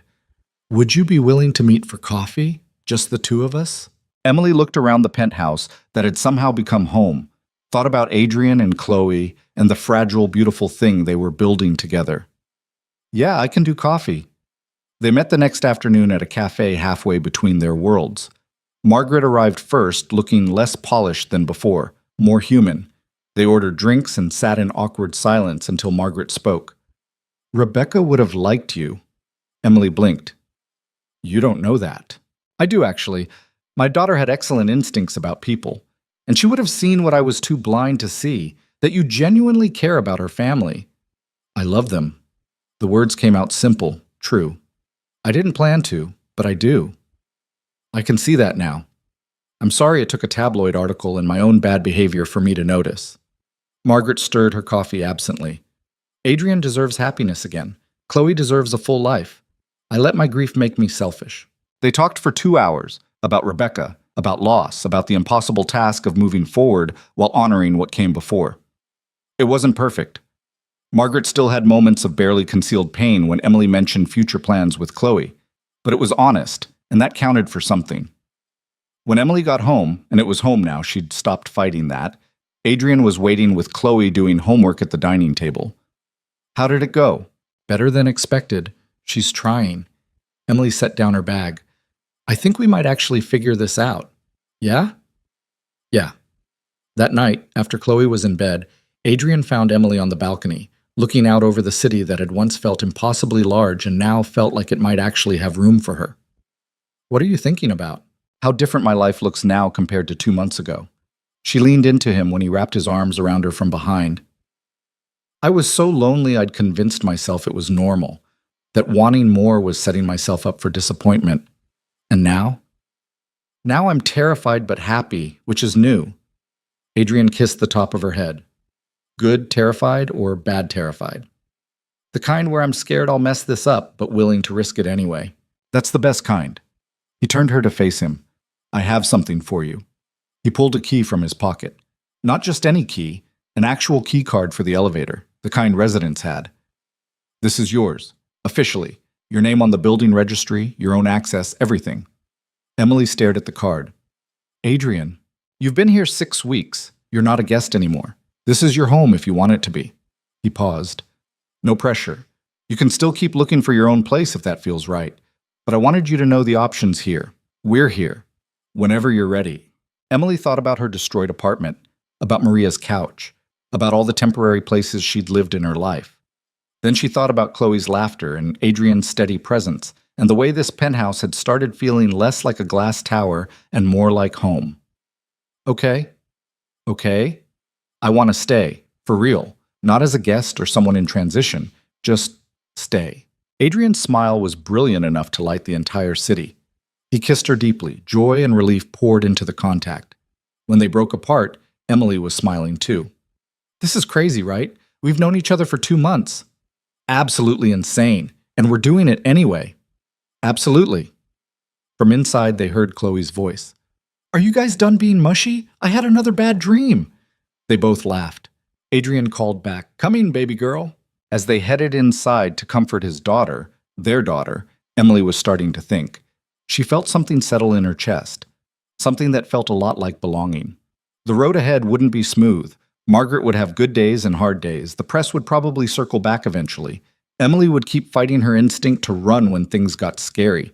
Adrian would keep trying to solve problems with money when what she needed was just his presence. But they'd figure it out.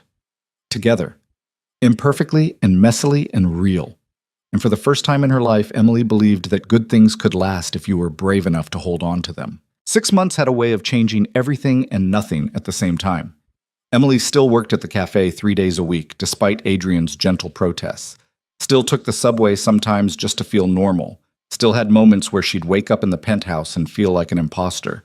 But the guest room had become her room. Her toiletries crowded the bathroom counter alongside Adrian's expensive cologne. And Chloe had started calling her family dinners, when we're all together, like it was the most natural thing in the world. The spring morning started like most others, Chloe dragging herself to breakfast in pajamas covered in stars, Adrian already on his second coffee and first phone call, Emily trying to convince a 7-year-old that cereal was not an acceptable dinner leftover for breakfast.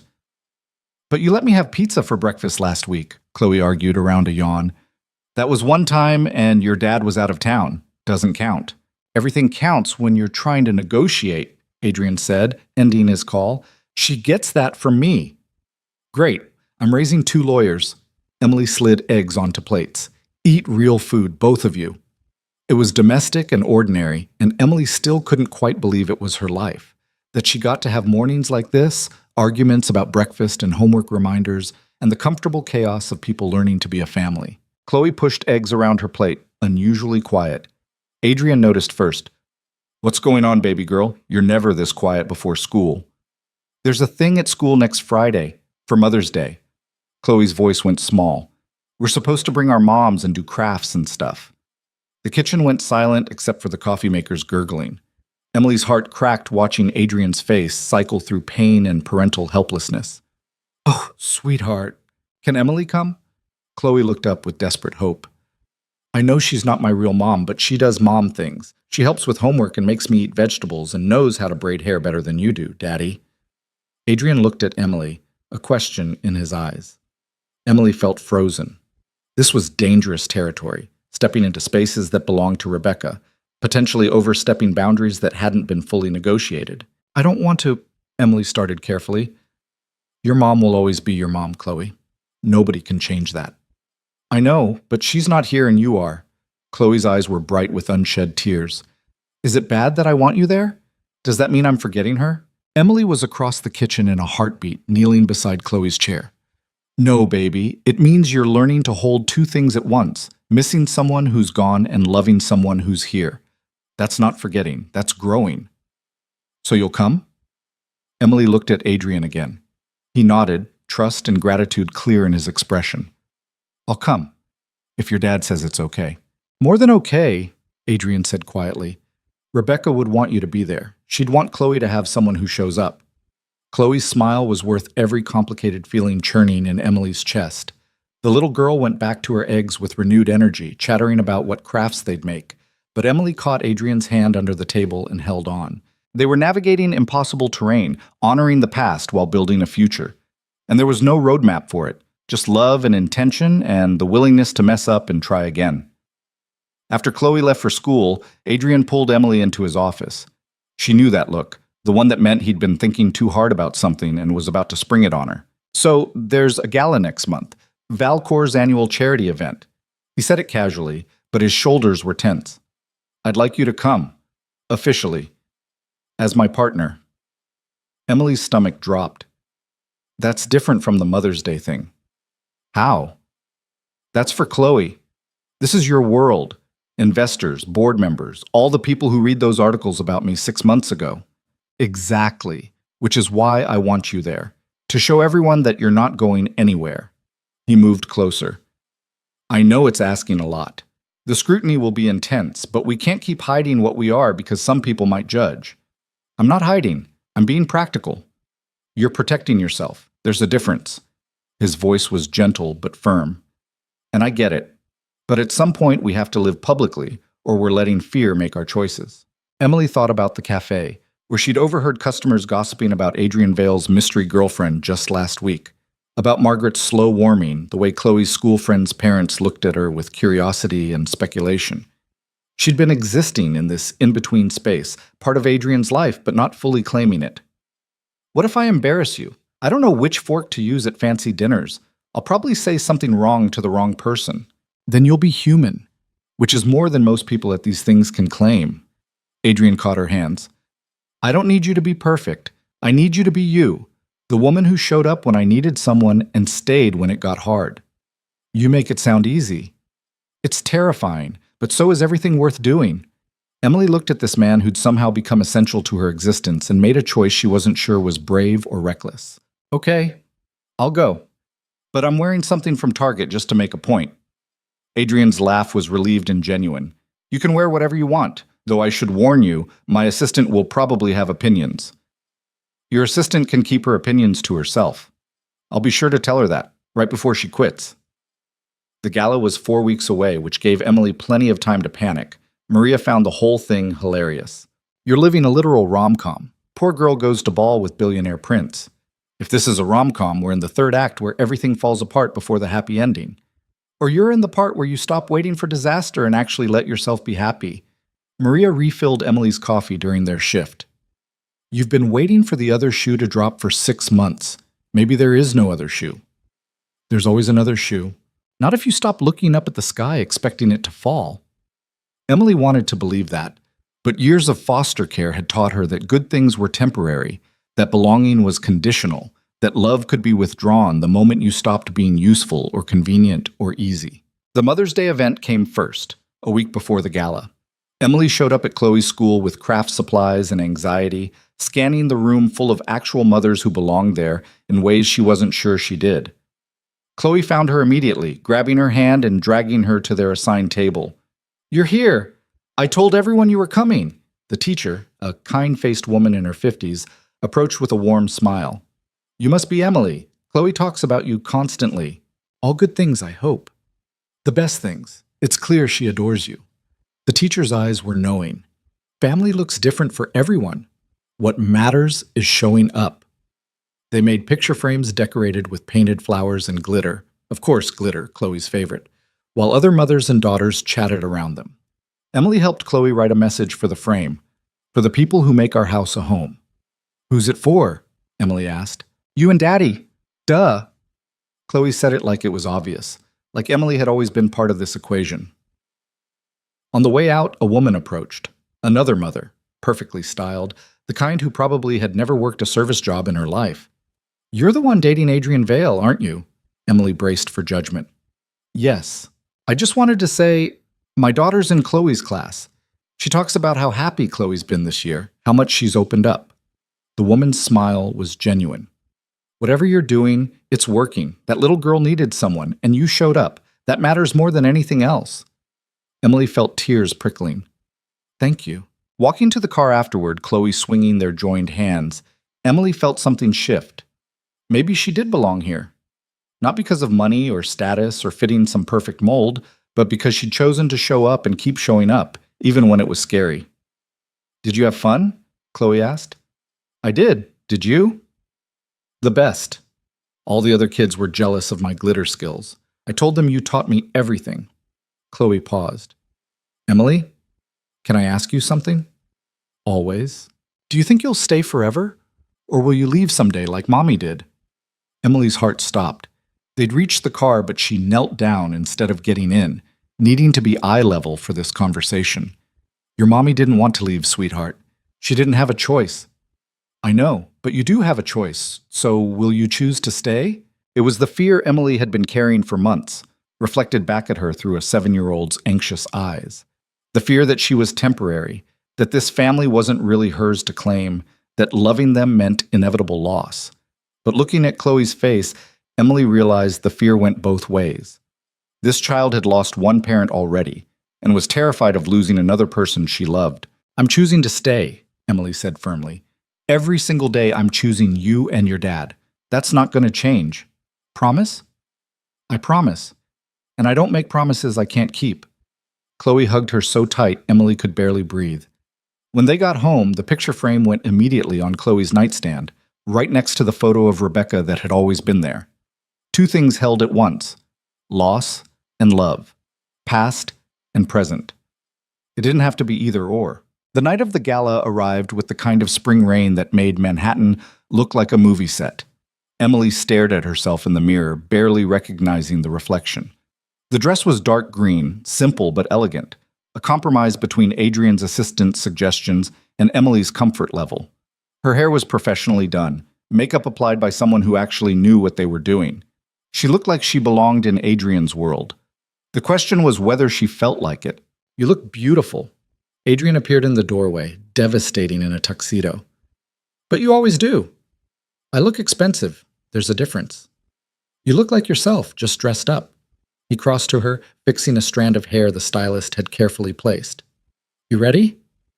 "Absolutely not." "Want to skip it?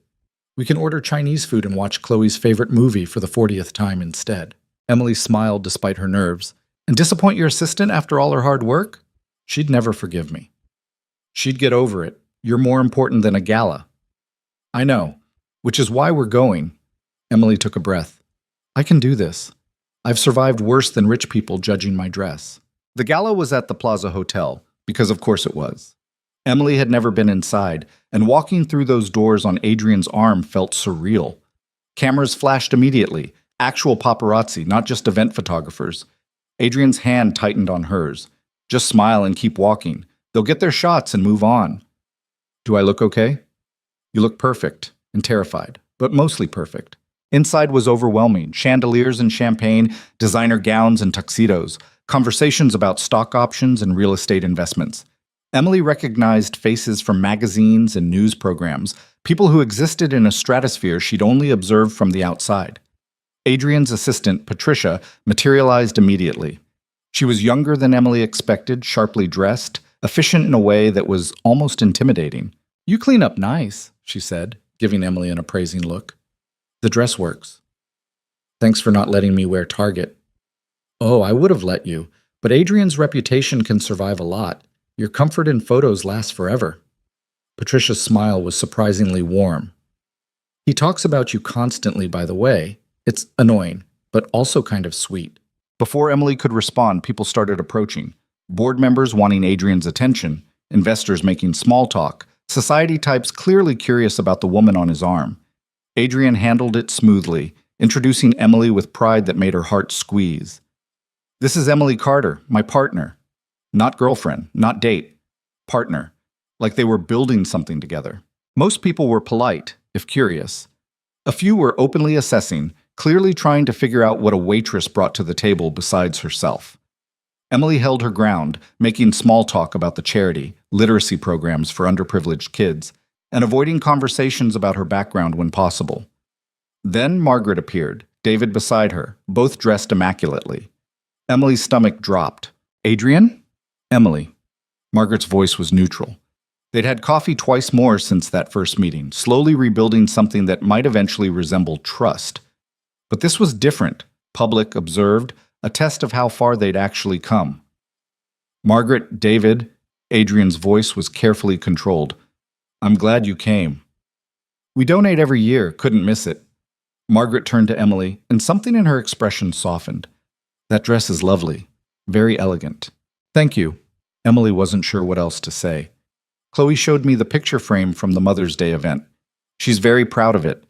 Margaret paused. "And very proud of you." The words hit harder than expected. "She's an amazing kid." "She is. Rebecca would be—" Margaret's voice caught. "She would be grateful that Chloe has you. I'm trying to be grateful too." David put a hand on his wife's shoulder. "What Margaret means is that we're learning to accept that loving our granddaughter means accepting the people who make her happy, even when it's difficult for us." It wasn't a perfect reconciliation. Margaret's eyes still held pain when she looked at Emily and Adrian together. But it was progress, and that mattered. After they moved on, Adrian pulled Emily close. "That went better than expected. Your bar must be very low. You have no idea." The evening progressed. Dinner, speeches, an auction where people casually bid thousands of dollars on items Emily wouldn't have noticed in a store. She watched Adrian in his element, commanding rooms and conversations, and marveled that this was the same man who burnt eggs and got glitter stuck in his hair during craft projects. During dessert, a woman approached their table. Elegant, 50s, wearing diamonds that probably cost more than Emily's childhood. Adrian's expression went carefully neutral. "Victoria, I didn't know you were attending." Last-minute decision. The woman's eyes landed on Emily with laser focus. "And you must be the famous Emily. I've heard so much." Something in her tone raised Emily's hackles. Adrian's hand found hers under the table. "Emily, this is Victoria Chen. She's on Vailcor's board." "Charming." Victoria's smile didn't reach her eyes. "I must say, Adrian, when you said you were bringing a date, I expected someone from our usual circles. This is quite the departure." The insult was subtle, but clear. Emily felt her face flush. Before she could respond, Adrian stood, his voice cold. "Emily is not a departure. She's an upgrade from every vapid society climber I've dated before." His eyes were hard. "And if you can't treat her with respect, you can leave my table." Victoria's smile went brittle. "No need to be dramatic, Adrian. I was simply making an observation." "Your observation is noted and dismissed. Now, if you'll excuse us." He guided Emily away from the table toward the terrace where they could breathe. The rain had stopped, leaving the city washed clean and glittering. "I'm sorry about that. Victoria's always been—" "A nightmare?" Emily supplied. "Yeah, I got that. Does she always go after your dates like that?" "I haven't brought anyone to these events since Rebecca. So this was new territory for both of us." Adrian scrubbed his hand over his face. "I should have prepared you better for the Victoria Chens of the world. I can handle snobby board members." "You shouldn't have to." "Maybe not. But dating you means dealing with your world sometimes. I knew that coming in." Emily leaned against the railing, looking out at Central Park in the distance. Although I won't lie, part of me wanted to throw my drink in her face. That would have made an excellent photo. Your PR team would have loved that. They stood in comfortable silence for a moment. Then Adrian turned to face her, something intense in his expression. I need to tell you something. Emily's stomach dropped. That sounds ominous. It's not. At least I hope not. He took her hands. I love you, you know that. And I love who we are together. Messy and complicated and nothing like what I thought my life would look like. But? No but, just and. He reached into his pocket, and I want to make it official. The ring box stopped Emily's heart. Literally stopped it. She couldn't breathe, couldn't think, couldn't process what was happening. Adrian, wait, let me say this before I lose my nerve. His hands were shaking slightly. When Rebecca died, I thought that was it. One great love, one chance at happiness. I was ready to spend the rest of my life going through motions, being present for Chloe, but not really living. Emily's eyes were burning with tears. Then you answered a text message I sent to the wrong person. You showed up at my door with a solar system kit and asked for nothing except to help. You made my daughter laugh again. You made me feel again. His voice cracked. You saved us, Emily. Both of us. I didn't. You did. Maybe not in some dramatic movie way, but in all the small moments that actually matter. Making breakfast, braiding Chloe's hair, being there at 3 a.m. when she has nightmares, calling me out when I'm using work to avoid feelings, loving us even when we're difficult. He opened the box. The ring was simple. A single diamond, elegant but not ostentatious. Exactly what Emily would have chosen if she'd ever let herself imagine this moment. I'm not asking you to replace Rebecca or be something you're not. I'm asking you to keep being exactly who you are, brave and stubborn and kind and real. Marry me, Emily Carter. Make this family official. Let me spend the rest of my life showing you that good things can last. Emily was full on crying now, makeup definitely ruined, not caring even a little bit. Through the tears, she saw Adrian's face, hopeful and terrified, and so full of love it hurt to look at. This is insane. We've known each other less than a year. I know. People will say I'm marrying you for money. I know. Your in-laws might actually murder me. Margaret's warming up. I'll take my chances. Emily laughed through her tears. I don't know how to be a CEO's wife. I can barely navigate fancy dinners without using the wrong fork. Then we'll hire an etiquette coach. Or not. I don't care about forks, Emily. I care about you. She looked at the ring, then at Adrian's face, then past him toward the ballroom where hundreds of people from his world were probably watching this moment unfold. A year ago, she'd been alone in a tiny apartment, convinced that belonging was something that happened to other people. Now she was standing on a terrace at the Plaza Hotel, being proposed to by a man she'd accidentally texted, becoming a mother to a daughter who wasn't biologically hers but felt like hers anyway, stepping into a life she never could have imagined. It was terrifying. It was impossible. It was everything she'd ever wanted and been too afraid to reach for. Yes. Adrian's face transformed. Yeah? Yes, I'll marry you. Emily was laughing and crying at the same time. This is completely crazy, but yes. He slipped the ring on her finger, then kissed her like they weren't standing in front of floor-to-ceiling windows where anyone could see. When they finally broke apart, Emily was pretty sure half the gala was watching, phones out, definitely recording. We're going to be all over social media by morning. Good. Let them see. Let everyone see that I found something real. Adrian kissed her forehead. That we found each other. They went back inside hand in hand, and Emily felt the shift immediately. People noticing the ring, whispers spreading, cameras definitely pointed their way. Patricia appeared with champagne and a knowing smile. Called it. I told Adrian 3 months ago he was going to propose. He said I was being presumptuous. You were being presumptuous, Adrian said, but he was grinning. And right. I'm always right. Patricia handed Emily a glass. Welcome to the family officially. Try not to let the board meetings bore you to death. The rest of the evening was a blur. Congratulations from people Emily barely knew, Margaret crying and hugging her with something that felt like genuine acceptance. Photographers definitely getting their money shots. Emily kept looking at the ring on her finger, still not quite believing it was real. On the drive home, Adrian pulled her close. Having regrets yet? Ask me after the wedding planning starts. I hear that's when relationships really get tested. We'll elope if you want. Just us and Chloe on a beach somewhere. Emily thought about that, small and private and simple. It was tempting, but looking at this man who'd just claimed her in front of everyone who mattered in his world, she realized she wanted the opposite. Actually, I want the wedding, the whole thing, because I spent my whole childhood being temporary, being the kid nobody fully claimed. I want to stand in front of everyone and choose you, publicly, permanently. Adrian's eyes were suspiciously bright. You're going to destroy me, you know that? Probably, but you proposed anyway. When they got home, Chloe was still awake despite the late hour, curled up on the couch with her babysitter watching movies. She took one look at Emily's face and knew. Did Daddy ask?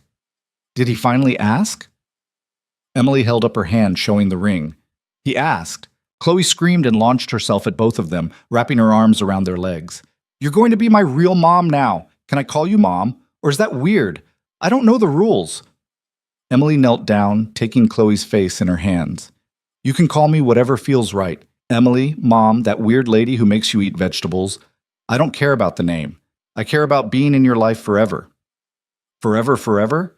Even when I'm a teenager and probably annoying? Especially then. I'm not going anywhere, Chloe. I promise. The little girl hugged her so tight Emily could barely breathe, and over her head, Emily met Adrian's eyes. He was crying now, too, not even trying to hide it.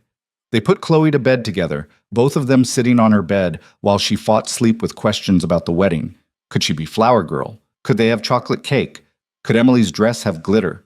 We'll figure all of it out together, Emily promised. But right now you need to sleep. But I'm too excited. Close your eyes and pretend. Sometimes that's how it starts. Chloe tried, but her eyes kept popping open.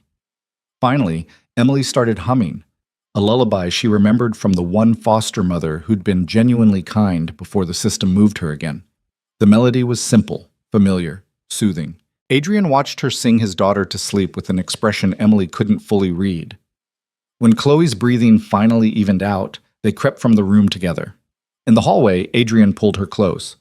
Where did you learn that song? Foster care. The Hendersons. I was with them for 8 months when I was 10. Mrs. Henderson used to sing it. Emily's throat tightened. They were going to adopt me. Had the paperwork started and everything. Then Mr. Henderson got a job across the country and they couldn't take me with them. Said it was too complicated. Emily, yes. I'm not telling you for sympathy. I'm telling you because that's when I learned that families are temporary, that love has conditions, that belonging is something that can be taken away. She looked up at him.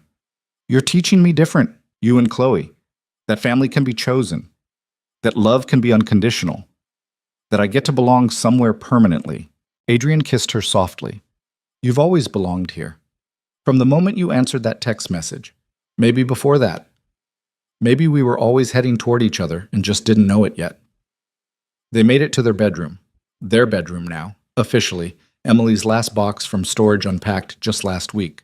The room that used to feel too big felt exactly right with both of them in it. That night, wrapped in each other, Emily thought about the journey that brought her here. A misdirected text at 2 a.m. A grieving billionaire and his lonely daughter. A series of choices to show up, to stay, to risk her heart on something that seemed too good to be real.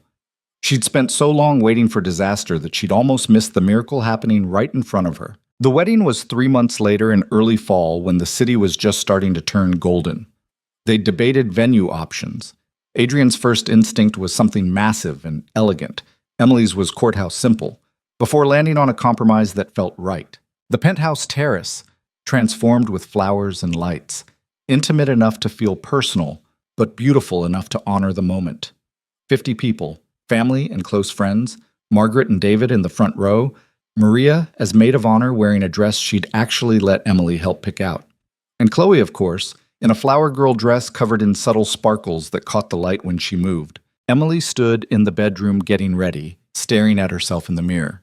The dress was ivory, simple but elegant, the kind of thing she never would have let herself imagine wearing. Maria was fixing her hair, both of them crying and trying not to ruin their makeup. Stop it! You're going to make me mess up the veil. I can't help it. You're getting married to a billionaire in a penthouse. Maria dabbed at her eyes. Remember when you thought your life was over after the apartment flooded? I remember thinking I'd lost everything. Turns out I just made room for something better. A knock at the door. Margaret entered, looking elegant in navy blue, carrying a small box. I wanted to give you something before the ceremony. She opened the box to reveal a delicate bracelet, pearls and diamonds, vintage and beautiful. This was Rebecca's. Her grandmother gave it to her on her wedding day. Emily's breath caught. Margaret, I can't. You can. You should. Margaret's eyes were wet, but her smile was genuine. Rebecca would want someone who loves her daughter to have it. Someone who shows up and stays and makes her family whole again. She fastened it around Emily's wrist herself, then pulled back to look at her. You're not replacing my daughter, but you're honoring her memory by loving the people she left behind. That means everything. They hugged, both crying now, years of grief and resistance finally transforming into something like acceptance. The ceremony started at sunset, golden light flooding the terrace. Emily walked toward Adrian on her own. No father to give her away, no tradition that fit her unconventional path. Just her choice, her steps, her future waiting at the end of an aisle made of roses. Adrian looked devastating in his tux, eyes bright with tears he wasn't bothering to hide. Chloe stood beside him, holding a basket of petals, beaming like someone had given her the world. The officiant kept it simple. They'd written their own vows, both of them agreeing that traditional promises didn't quite fit what they were building. Adrian went first, his voice steady despite the emotion underneath. Emily, I thought I knew what love looked like. I thought I'd had my chance and lost it, and the best I could hope for was going through the motions. Then you showed up and reminded me that life isn't about one chance.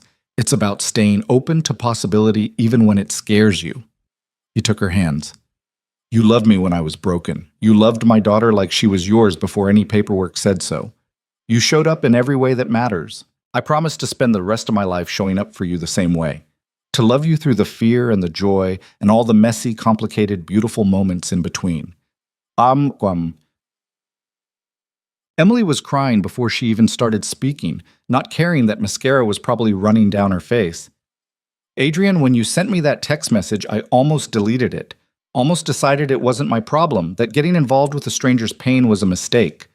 Her voice shook, but something made me answer. Maybe fate, maybe loneliness, maybe just human kindness. Whatever it was, it led me here. To you and Chloe, and a family I didn't think I was allowed to have. She looked at Chloe, then back at Adrian. I promise to keep showing up, to love you on the hard days and the easy ones, to be a partner and a mother and a person who chooses this family every single day, to believe that good things can last if we're brave enough to hold on to them, to build a life with you that honors the past while creating something new. The officiant declared them married. Adrian kissed her like they weren't surrounded by 50 people, like she was oxygen and he'd been holding his breath for years. Chloe cheered louder than anyone. The reception was perfect chaos, dancing and toasts and cake that did in fact have glitter on it per Chloe's insistence.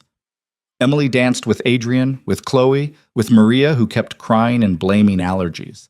Margaret gave a toast that acknowledged Rebecca's memory while welcoming Emily into the family officially. Patricia, slightly drunk on champagne, cornered Emily near the end of the night. I'm glad he found you. Adrian was surviving before, but he wasn't living. You gave him that back. She raised her glass. To brave choices and accidental text messages and love that shows up when you need it most. As the evening wound down, guests departing into the Manhattan night, Emily found herself on the balcony with Adrian and Chloe, looking out over the city that had become home. We're really married, Emily said, still marveling. Legally bound. No takebacks. Adrian wrapped his arm around her waist. Good, because I'm not going anywhere. She looked down at Chloe, who was fighting sleep standing up. You ready for bed, sweetheart? Not tired, Chloe mumbled, eyes already closing. Adrian scooped her up. Sure you're not. Come on, let's get you to bed. They walked inside together, husband, wife, daughter, and Emily felt something settle deep in her chest. This was home. Not the penthouse or the city or the expensive surroundings. These people. This love they'd built from accidentally sent messages and chosen family and the willingness to risk their hearts on something improbable and real. After they tucked Chloe in, Adrian pulled Emily to their bedroom. The terrace had been cleared, flowers already being packed away, but the magic of the evening still hung in the air. Happy? He asked, pulling her close. Terrified and happy. Is that allowed? I think that's the definition of love. Being scared, but doing it anyway. Emily thought about the journey that brought them here. Foster care and loss, grief and loneliness, a misdirected text at 2 a.m. that changed everything. How easily she could have ignored it, how close she'd come to running when things got complicated. But she'd stayed, and he'd fought for her. And together they'd built something that proved love didn't have to look perfect to be real. "I love you," she whispered, "even when it scares me, especially then." "I love you too, my accidental wife." Emily laughed. "That's going on our anniversary cards forever, you know." "I'm counting on it." They stood at the window, Manhattan glittering below them, and Emily realized that belonging wasn't something you were given or took away. It was something you built, piece by piece, choice by choice, day by day. It was showing up even when you were scared. It was loving imperfect people imperfectly. It was believing that good things could last if you were brave enough to hold on to them. She'd spent her whole life feeling temporary. Now, wrapped in Adrian's arms with their daughter sleeping down the hall and a future stretching out before them, Emily finally understood what permanent felt like. It felt like home. It felt like family. It felt like finding exactly where you were meant to be, even if you took the longest possible route to get there. And it all started with a text message sent to the wrong person at exactly the right time. Sometimes the best things in life happen by accident. Sometimes wrong numbers led to right people. Sometimes broken hearts learned to beat again. Sometimes families were built from scratch by people brave enough to risk loving when loss seemed more likely. Sometimes happily ever after looked nothing like the fairy tales promised. Messier and more complicated and infinitely more real. But it was theirs. Imperfect and beautiful and lasting. And that was everything.